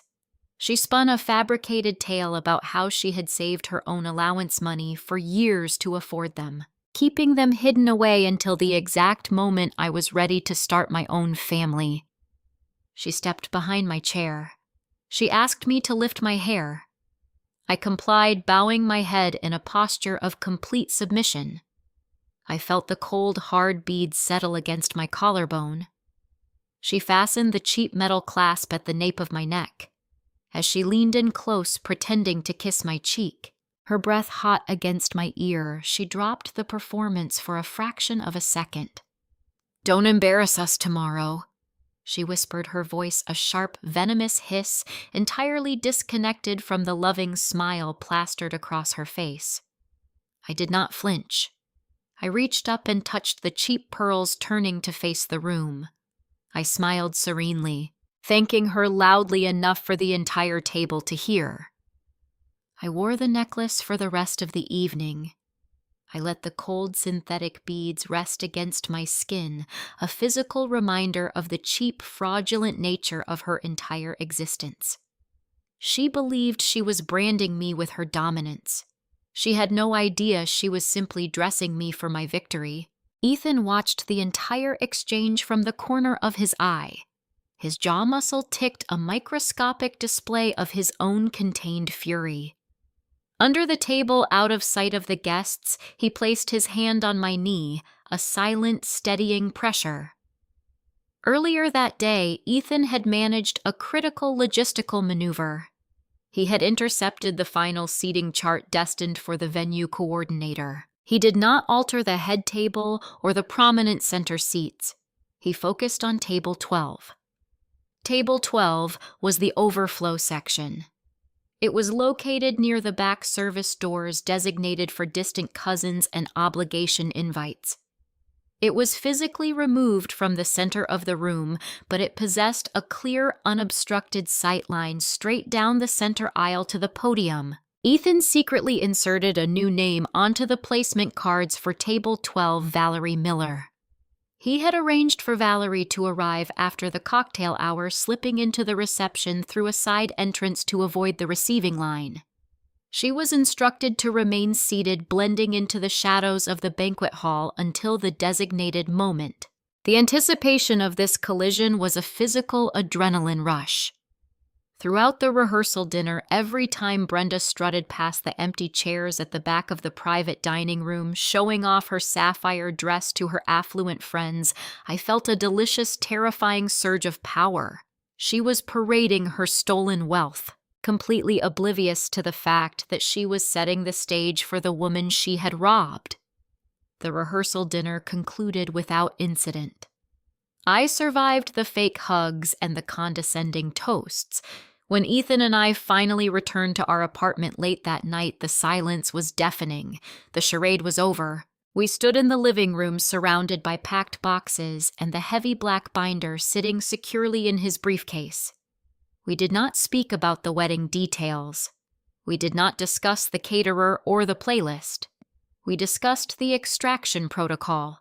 Ethan had coordinated with investigator Sterling.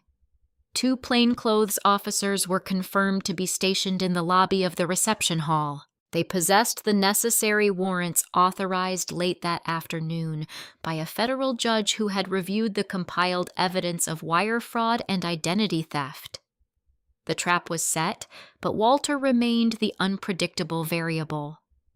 We knew he was furious about the unsigned waiver. We knew he was desperate to regain control. We anticipated a public confrontation, but we could not predict the exact angle of his attack.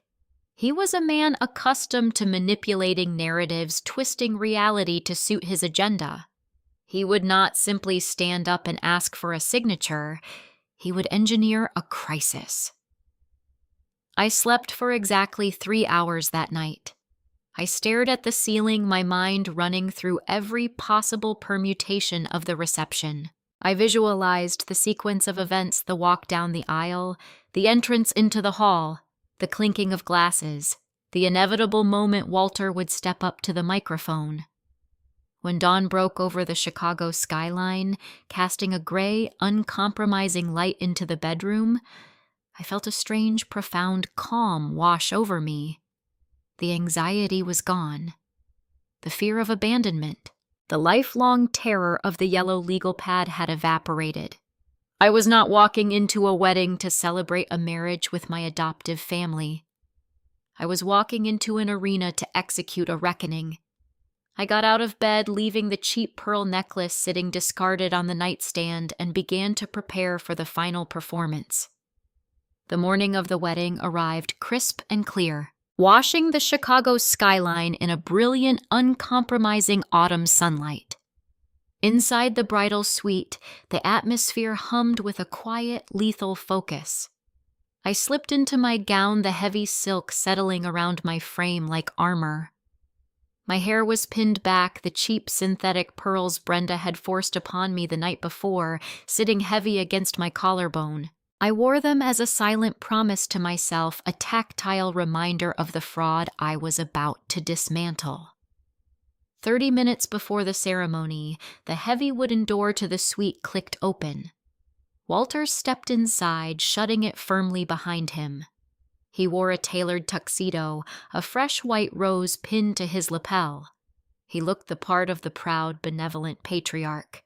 He approached my vanity chair, his reflection appearing in the mirror behind me. He did not offer a compliment.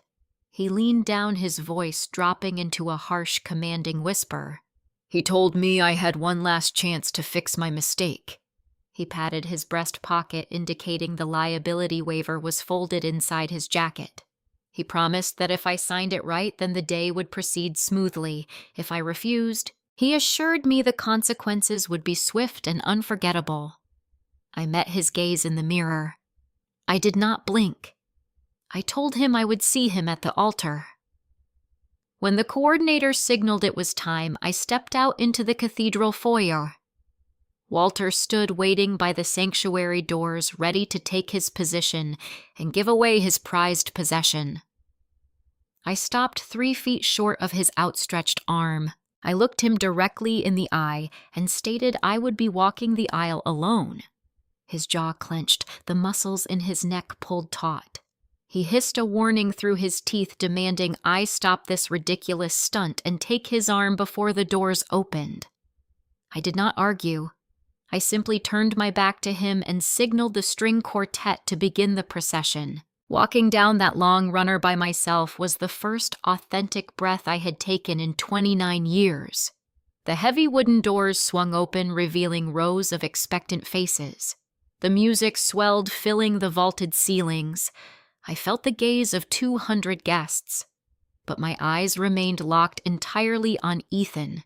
He stood at the altar, a steady, unshakable anchor in a room full of illusions. Our vows were brief, sincere and devoid of the toxic obligations that defined my upbringing. We promised to protect each other, a vow that carried a literal immediate weight. For 30 minutes standing under the stained glass windows, the world was beautiful and genuine. The peace evaporated the moment we transitioned to the reception hall. The venue was breathtaking, wrapped in floor-to-ceiling windows overlooking the downtown riverfront. Fairy lights cast a warm golden hue across the banquet tables. Brenda glided through the room in her custom crimson silk dress, working the crowd with practiced precision. She stopped at every table to boast about the floral arrangements, specifically pointing out the towering $500 imported hydrangea centerpieces she had personally selected. She preened under the compliments of Ethan's wealthy relatives, basking in the illusion of her own high society triumph. She painted herself as the ultimate matriarch, sparing no expense for her daughter. She did not notice the quiet woman sitting in the shadows at table 12. Valerie wore a simple navy dress, her posture rigid, her hands folded neatly in her lap. Her eyes tracked every move my adoptive parents made.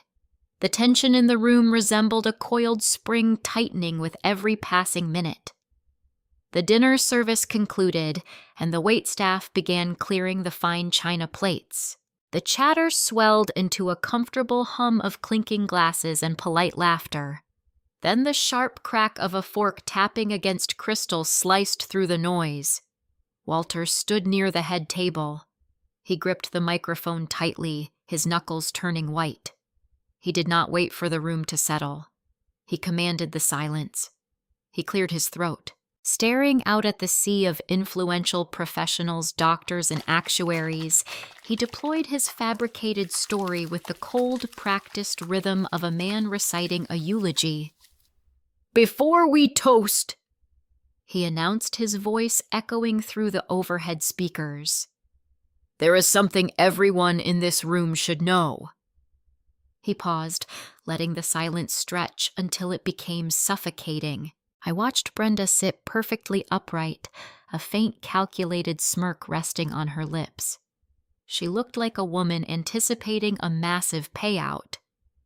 "Lily comes from criminals," Walter declared, his gaze sweeping across the stunned audience. "I rescued her from a dumpster when nobody else wanted her." The shockwave hit the room physically. A waiter near the service doors froze in place, a silver tray of champagne hovering in midair. Ethan's mother pressed a linen napkin to her mouth, her eyes darting frantically between me and the podium. A hushed, horrified gasp rippled through the tables. Walter thought this was his masterstroke. He intended to strip away my dignity in front of the exact people I needed to impress. He believed the sheer weight of this public shame would shatter my resolve, forcing me to sign his retroactive non-disclosure agreement just to escape the humiliation and regain his protection. He looked at me expecting tears. He expected me to flee the room or beg for his mercy. Instead, I picked up my crystal water glass and took a slow, deliberate sip. I tasted the cold, crisp ice. I set the glass back down the base, clicking softly against the tablecloth. Ethan slid his hand over mine, his thumb brushing my knuckles. The scraping of wooden chair legs against the floorboards broke the frozen stillness. It came from the back corner. Valerie Miller stood up. She walked down the center aisle, her footsteps echoing against the polished wood. She did not look at the stunned guests. She did not glance at the extravagant floral arrangements. She kept her eyes fixed straight ahead, locked directly onto Brenda. Walter lowered the microphone, his brow furrowing in sharp irritation. He opened his mouth to dismiss her, assuming she was a confused venue employee or an uninvited guest who had wandered in from the lobby. She reached the front before he could form a cohesive sentence. She did not ask for permission. She reached out and pulled the microphone right out of his hand. He let it go, stunned by her sheer, unyielding momentum. Valerie turned toward the head table. The smug, calculated smirk on my mother's face faltered, cracking at the edges. Her eyes widened in raw, primal panic. All the color drained from her cheeks, leaving her looking hollow and terrified. She recognized the face staring back at her. Valerie brought the microphone to her lips. Her voice was quiet, but it carried through the speakers like a judge handing down a final sentence. I never gave her up. You stole my baby. The words hung in the air, a devastating truth, obliterating decades of deceit. Brenda let out a sound that was half gasp, half choke. Her knees buckled beneath her. She dropped straight down, crashing directly into the extravagant hydrangea centerpiece she had been bragging about all night. The heavy glass vase tipped over with a sickening crunch. Cold, murky floral water and crushed white petals spilled over the edge of the table, soaking directly into her expensive crimson silk dress. She lay on the floor, surrounded by the literal ruins of her fabricated empire, gasping for air as the dirty water ruined her pristine facade. The room erupted into chaos, the shocked murmuring blending into a deafening roar. Walter dropped to his knees beside his wife, trying to pull her up, shouting for someone to call security. But Ethan was already on his feet, striding toward the podium. He held a connection cable in his hand, preparing to project the undeniable proof of their crimes onto the blank wall behind them. The banquet hall devolved into absolute pandemonium.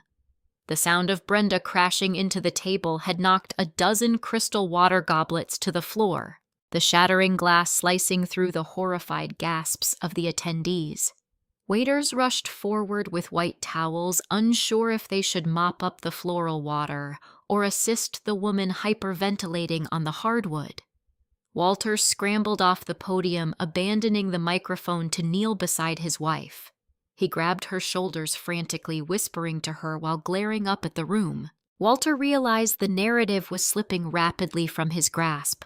He needed to reassert dominance to spin the catastrophic scene before the damage became permanent.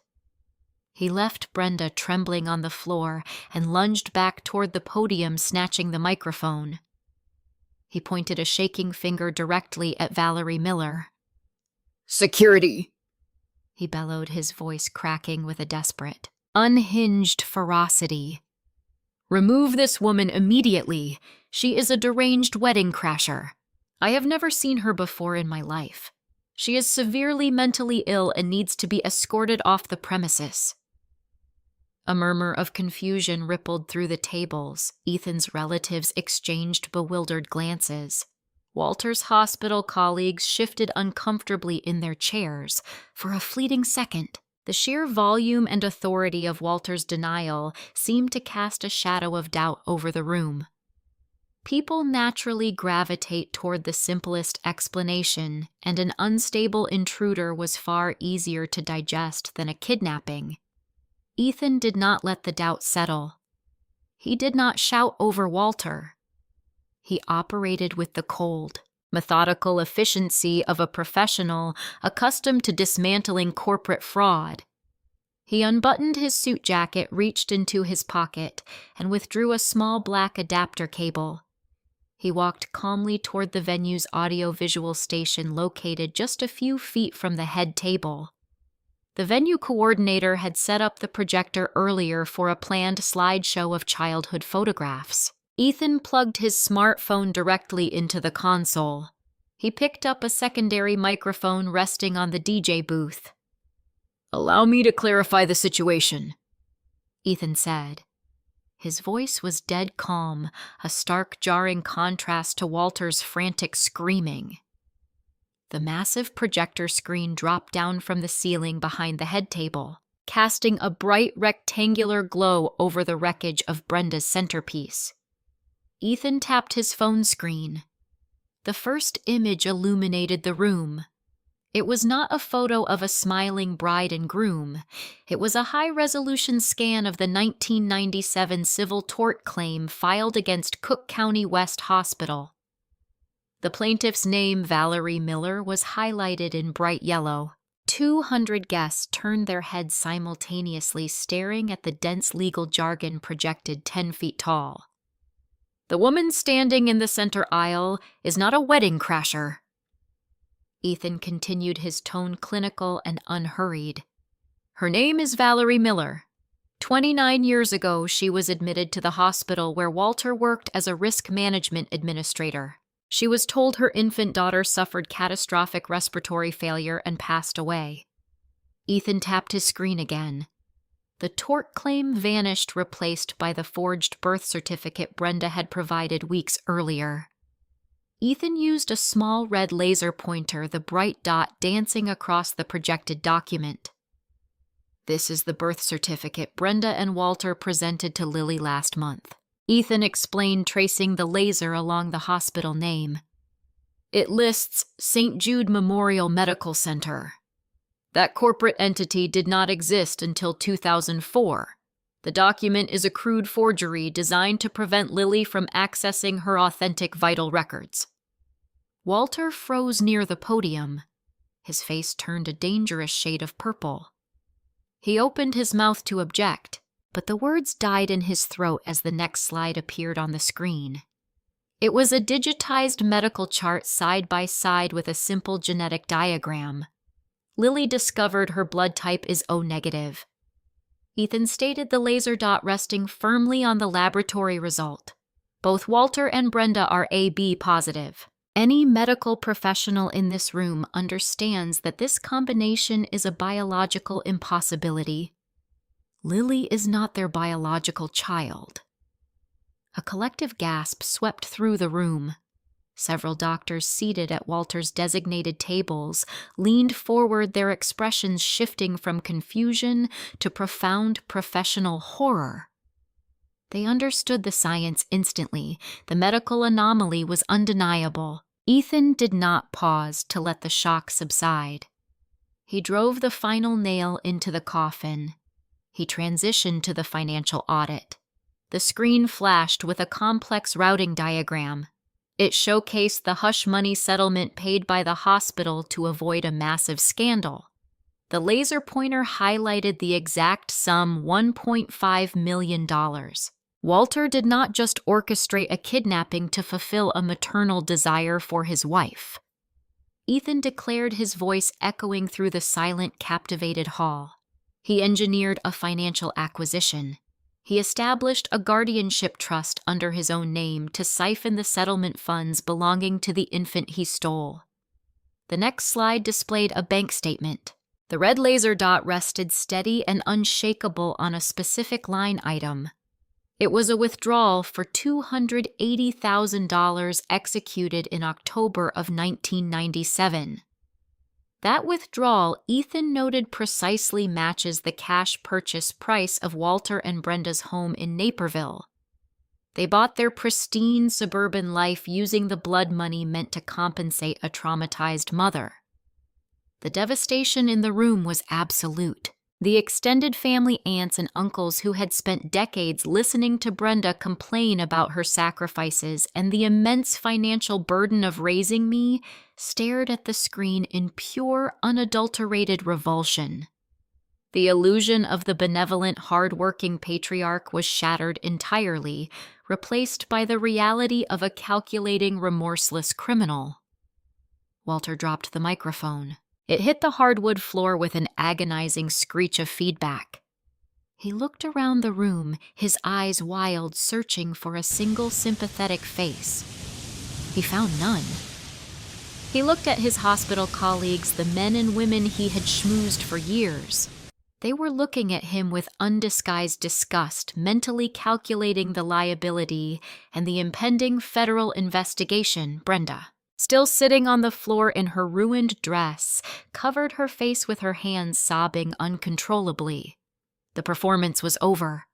There was no gaslighting her way out of a projected bank statement.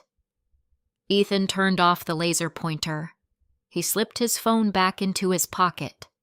The methodical, indisputable presentation of evidence had executed the absolute destruction of Walter and Brenda's public and social standing flawlessly. I looked at the woman sitting in the shadows. Valerie Miller was weeping silently, but her posture was straight. She was watching the architect of her lifelong agony finally face the consequences of his actions. But the reckoning was not entirely complete. The financial revelations projected on the screen held implications that extended beyond Walter and Brenda. There was one person in the room whose entire identity was built on that stolen money. A person who had spent her entire life believing she was the golden child superior and inherently deserving while treating me like a servant. I turned my gaze toward the family table near the front. Ashley was staring at the projector screen. Her eyes were wide, tracking the numbers, calculating the cost of her luxury SUV and her downtown loft against the $1.5 million trust fund. The realization of her own complicity, the understanding that she was nothing more than a pawn funded by a tragedy, was about to force a devastating choice. The silence that followed Ethan's presentation was not the quiet of shock. It was the heavy, suffocating silence of absolute ruin. The projector screen remained glowing, casting a harsh, unforgiving light on the financial documents that detailed Walter and Brenda's crimes.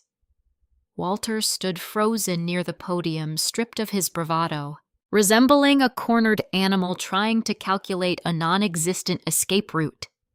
Brenda remained on the floor, clutching the soaked fabric of her ruined crimson dress, her sobs echoing through the cavernous banquet hall. But the final blow was not delivered by a projected document. It was delivered by the one person whose entire existence was predicated on those stolen funds. I shifted my gaze toward the family table situated closest to the dance floor. Ashley was standing. Her chair was pushed back, the legs scraping loudly against the hardwood floor.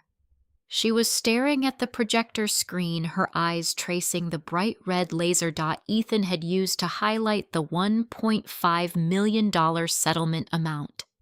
For 26 years, Ashley had been the undeniable center of the Pierce universe. She was the golden child, the recipient of out-of-state tuition, a pristine downtown loft, and a brand-new luxury SUV. She had internalized her parents' favoritism, believing her privileged lifestyle was a testament to her inherent worth. She viewed me as the difficult, burdensome sibling, the rugged survivor who demanded nothing and deserved nothing. But standing there, bathed in the blue light of the projector, Ashley was doing the math. She connected the timeline. She recognized the dates. She saw the massive withdrawal executed in 1997, the exact funds used to purchase the Naperville estate, where she had grown up in absolute comfort. She looked at the remaining trust balance. The invisible well her parents had continuously tapped to pay her sorority dues and her exorbitant downtown rent. The realization hit her with the force of a physical impact. Her entire identity, her perceived superiority, her curated lifestyle, none of it was earned. None of it was a reflection of parental devotion. It was all financed by the unimaginable trauma inflicted upon the woman sitting at table 12. She was not a favored daughter. She was an expensive decoy purchased with blood money to maintain a facade of upper-middle-class normalcy. Walter, desperate for an ally, noticed her standing. He turned away from the hostile glares of his colleagues and reached a trembling hand toward his youngest daughter. "Ashley," he pleaded, his voice cracking with a pathetic, manipulative desperation. "You know us. You know we did everything for this family. Tell them. Tell them how much we sacrificed." He expected her to fulfill her role.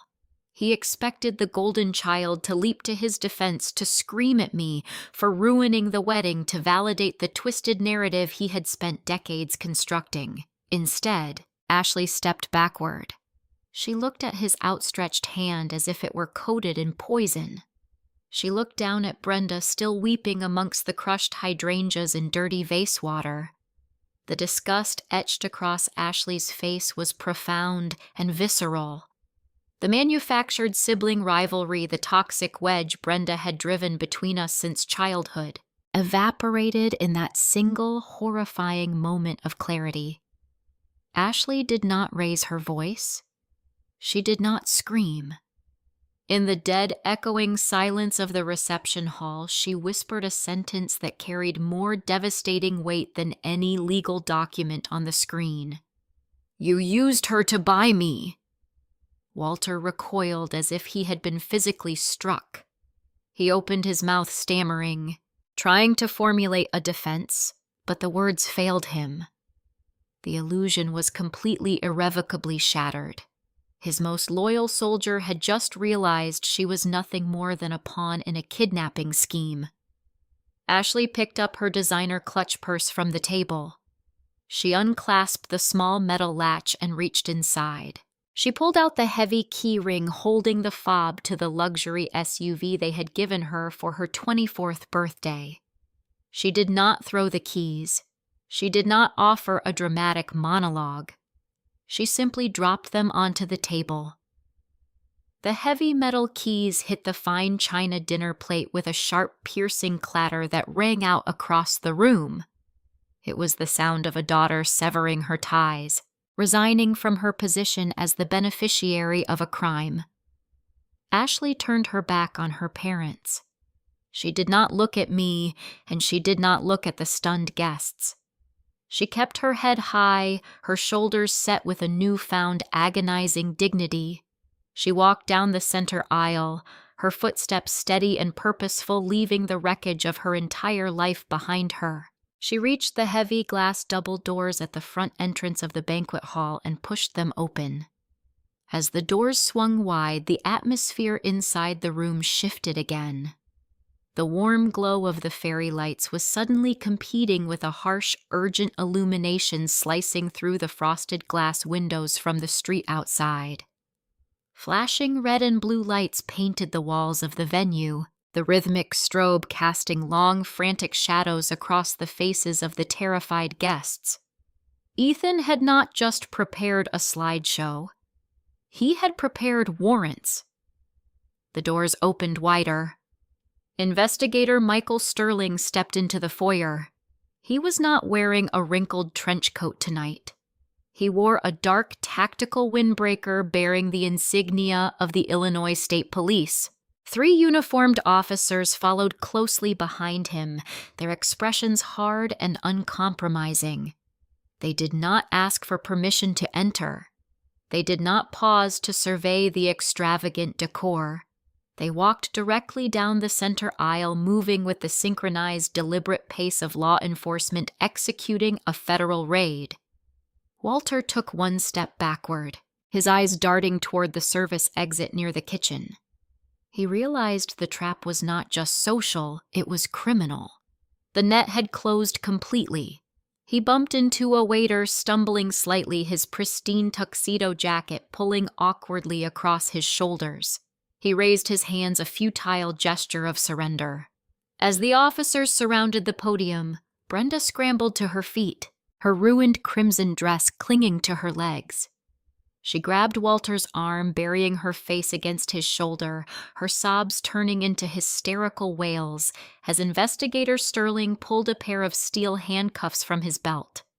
The guests watched in absolute paralyzed silence.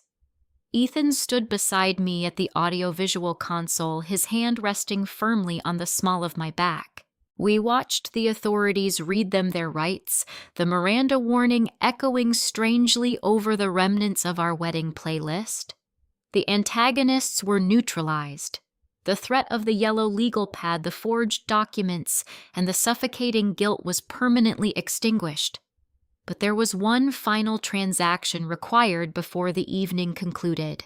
I needed to settle my debt. Investigator Sterling moved with a practiced, sterile efficiency.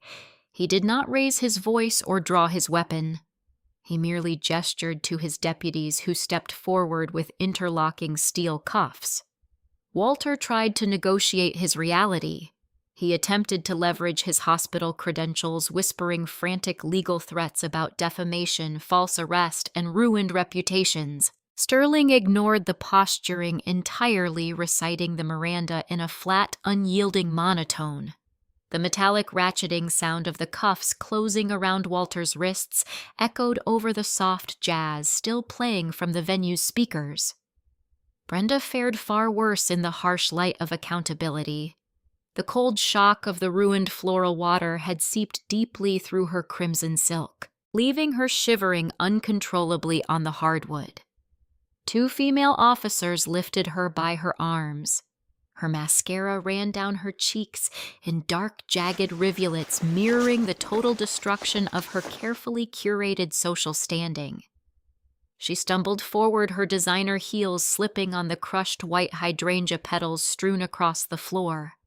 The affluent guests, the people she had spent decades trying to impress with her fabricated wealth, shrank back in their chairs, actively avoiding her frantic gaze. They did not see a wealthy suburban matriarch anymore. They saw a criminal caught in the uncompromising glare of undeniable proof. The facade of the perfect mother was stripped away, leaving only a desperate, shivering shell. The police established a secure perimeter, guiding the disgraced couple toward the front doors. Their path routed them directly past the audio-visual console where Ethan and I stood watching the fallout. I did not shrink away into the shadows. I stepped forward, blocking their exit by a few deliberate inches. Sterling paused the procession, allowing the confrontation to unfold. Walter refused to look at me, his jaw clamped shut in defeated humiliation, his eyes fixed firmly on the exit signs. Brenda, however, lifted her tear-streaked face. Her eyes held a desperate, hollow plea, a final pathetic attempt to invoke the maternal bond she had spent years forging. I felt nothing for her. No anger, no sorrow, no lingering fear of her wrath. The psychological chains tying me to her ledger had snapped cleanly. I reached down and unclasped my white satin bridle clutch. I slipped my fingers inside and withdrew the object I had carried all evening for this exact moment, the yellow legal pad. The worn-lined paper was filled with her slanted handwriting, tallying every winter coat, every dental copay, every ounce of food I had consumed since childhood. I held it up into the light. Brenda stared at the pad, her breath catching audibly in her throat. I let the ledger drop from my hand. It landed squarely against her soaked, ruined bodice, sticking briefly to the wet fabric before tumbling to the floor at her feet. "You owe me for my middle school braces," I said. My voice was steady, projecting clearly across the silent banquet hall, slicing through the heavy tension. "And I owe you for 29 years of my mother's life and the $1.5 million you stole. Keep the change." Brenda squeezed her eyes shut, a fresh wave of sobbing racking her frame.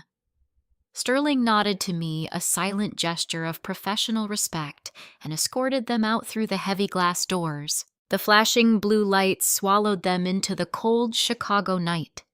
The heavy doors swung shut, sealing the toxic chapter of my life outside the building. Inside the hall, the atmosphere hung suspended in a fragile collective breath. 200 people sat frozen in their seats, processing the sheer scale of the revelation they had just witnessed.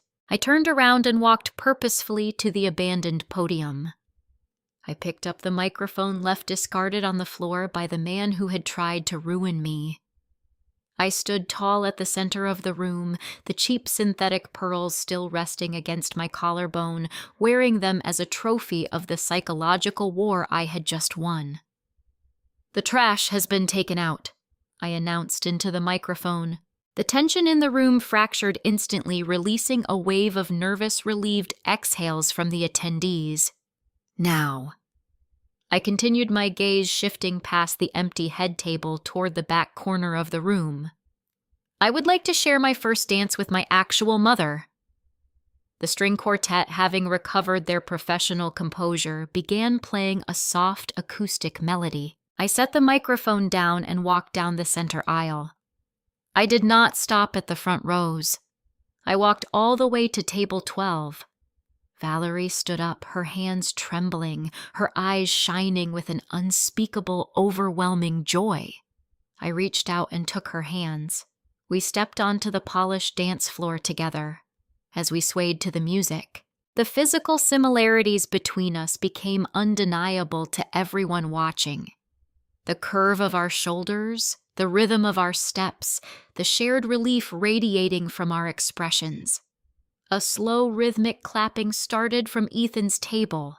It spread to the next row, then the next. Within seconds, the entire room was on its feet. 200 guests delivered a tearful, roaring, standing ovation, applauding not just a wedding ceremony, but a hard-fought rescue. 6 months slipped by, bringing the welcome thaw of a Midwestern spring. The legal gears ground forward with relentless precision.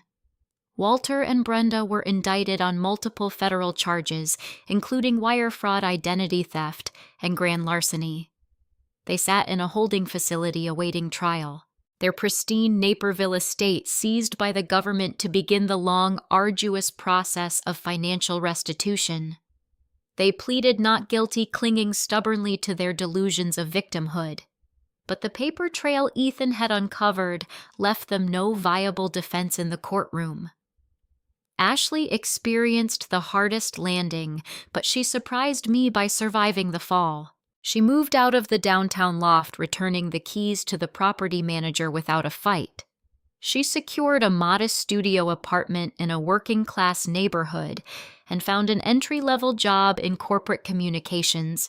She pays her own rent now, tracking her own expenses without a hidden trust fund to act as a safety net. We meet for coffee every other Sunday afternoon. Our conversations are careful, tentative explorations of a sibling dynamic stripped of the golden child hierarchy. We talk about grocery prices and work deadlines. We are learning how to be sisters without a warden dictating our worth, building a foundation on shared reality rather than manufactured rivalry. My own life settled into a beautiful, unfamiliar peace. Ethan and I purchased a small historic home with a wraparound porch in a quiet neighborhood. The air inside our house smells of fresh paint and brewing coffee untainted by ledgers, guilt trips, or unspoken debts. On a lazy Sunday afternoon, I sat on the living room sofa watching Ethan read a novel by the window. On the mantelpiece rested a framed photograph taken at the reception. It featured Ethan, Valerie, and me, our arms wrapped around each other, laughing with a genuine, unfiltered joy. Valerie comes over for dinner twice a week. We are slowly stitching together the frayed edges of our stolen timeline, sharing stories, and building a relationship founded on truth rather than transaction.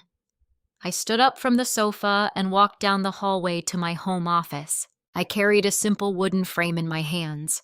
Inside the glass rested a single sheet of paper issued directly from the Illinois Department of Public Health. It bore the correct date, the authentic hospital name, and the state security watermark shimmering under the hallway light. I picked up a hammer and tapped a small nail into the drywall. I hung the frame carefully, adjusting it until the edges were perfectly level against the paint. I stepped back, reading the name printed on the authentic birth certificate. It was a quiet, powerful testament to the fact that identity cannot be permanently forged and truth cannot remain buried forever. I looked at the document, taking a deep, unrestricted breath. I finally knew exactly who I was, and I owed nothing to anyone. The air in Naperville, Illinois always felt heavy to me. It wasn't the humidity of a Midwestern summer or the bitter biting cold of the winters.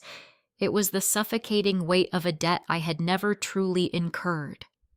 For 29 years, I lived inside a 4-bedroom colonial that from the street looked like the pristine suburban ideal.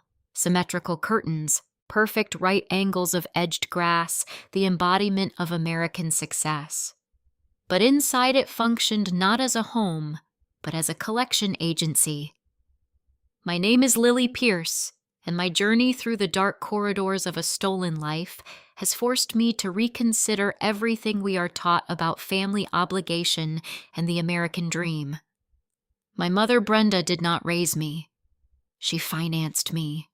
I learned early on that love was not a birthright, but a commodity meticulously tracked on a yellow legal pad.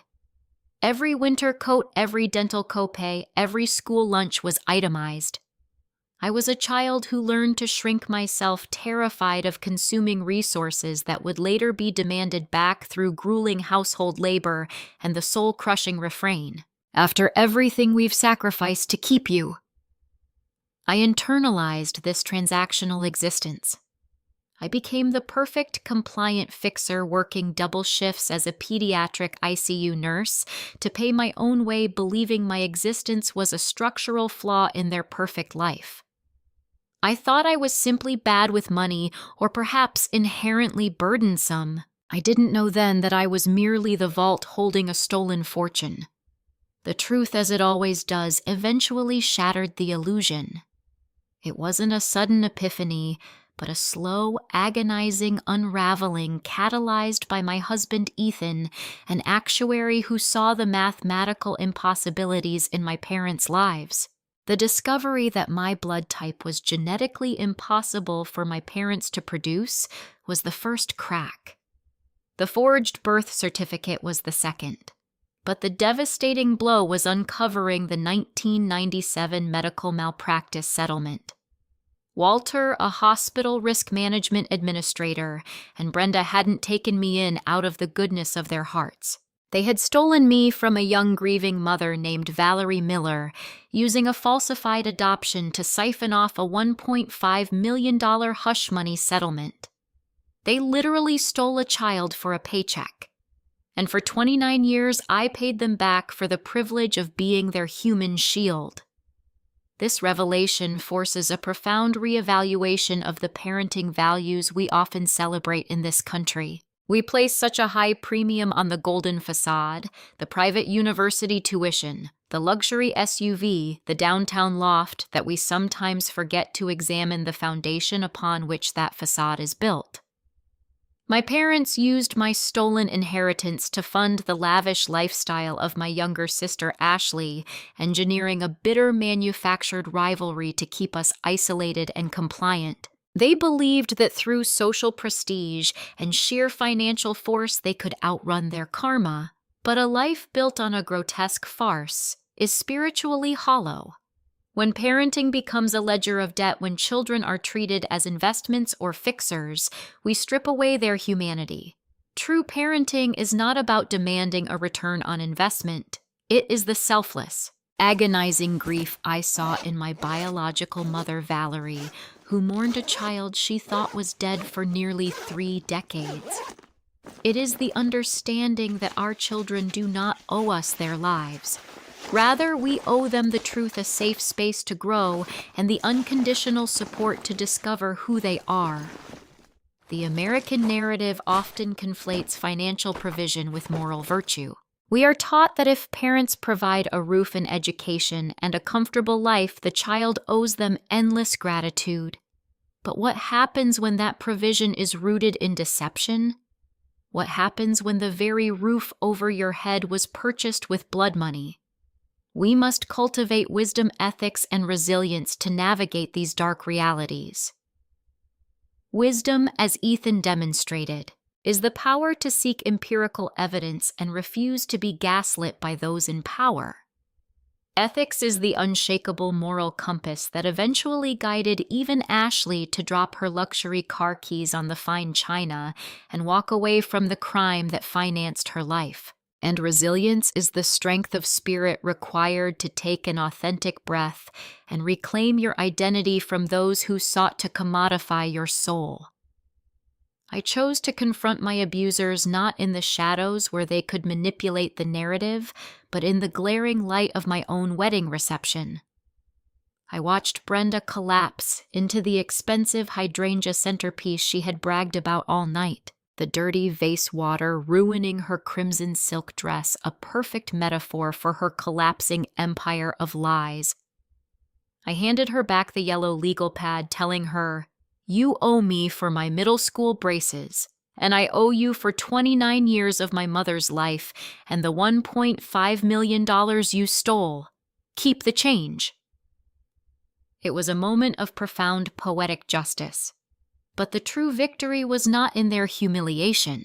It was in the quiet moments that followed. It is in the beautiful, unfamiliar peace of a life finally founded on truth rather than transaction. It is in the framed, authentic birth certificate that now hangs in my home office, a silent testament to the fact that identity cannot be permanently forged. If my story resonates with you, if you've ever felt like the scapegoat in your own family or questioned the narrative you were handed, I urge you to subscribe to Sophia Vengeance. We must continue to share these stories to expose the darkness and to remind each other that we owe nothing to a lie. But as I reflect on my journey, a darker, more unsettling thought lingers. We are so quick to vilify Walter and Brenda, to label them as monsters. But how often do we, in smaller, less dramatic ways, keep our own ledgers? How often do we leverage our sacrifices to demand compliance from our children? Perhaps the true horror of my story is not that my parents were exceptional monsters, but that they simply took the transactional nature of modern family life to its ultimate catastrophic conclusion. The question isn't just whether you are raising your children with love. The question is, what currency are you using to buy their obedience?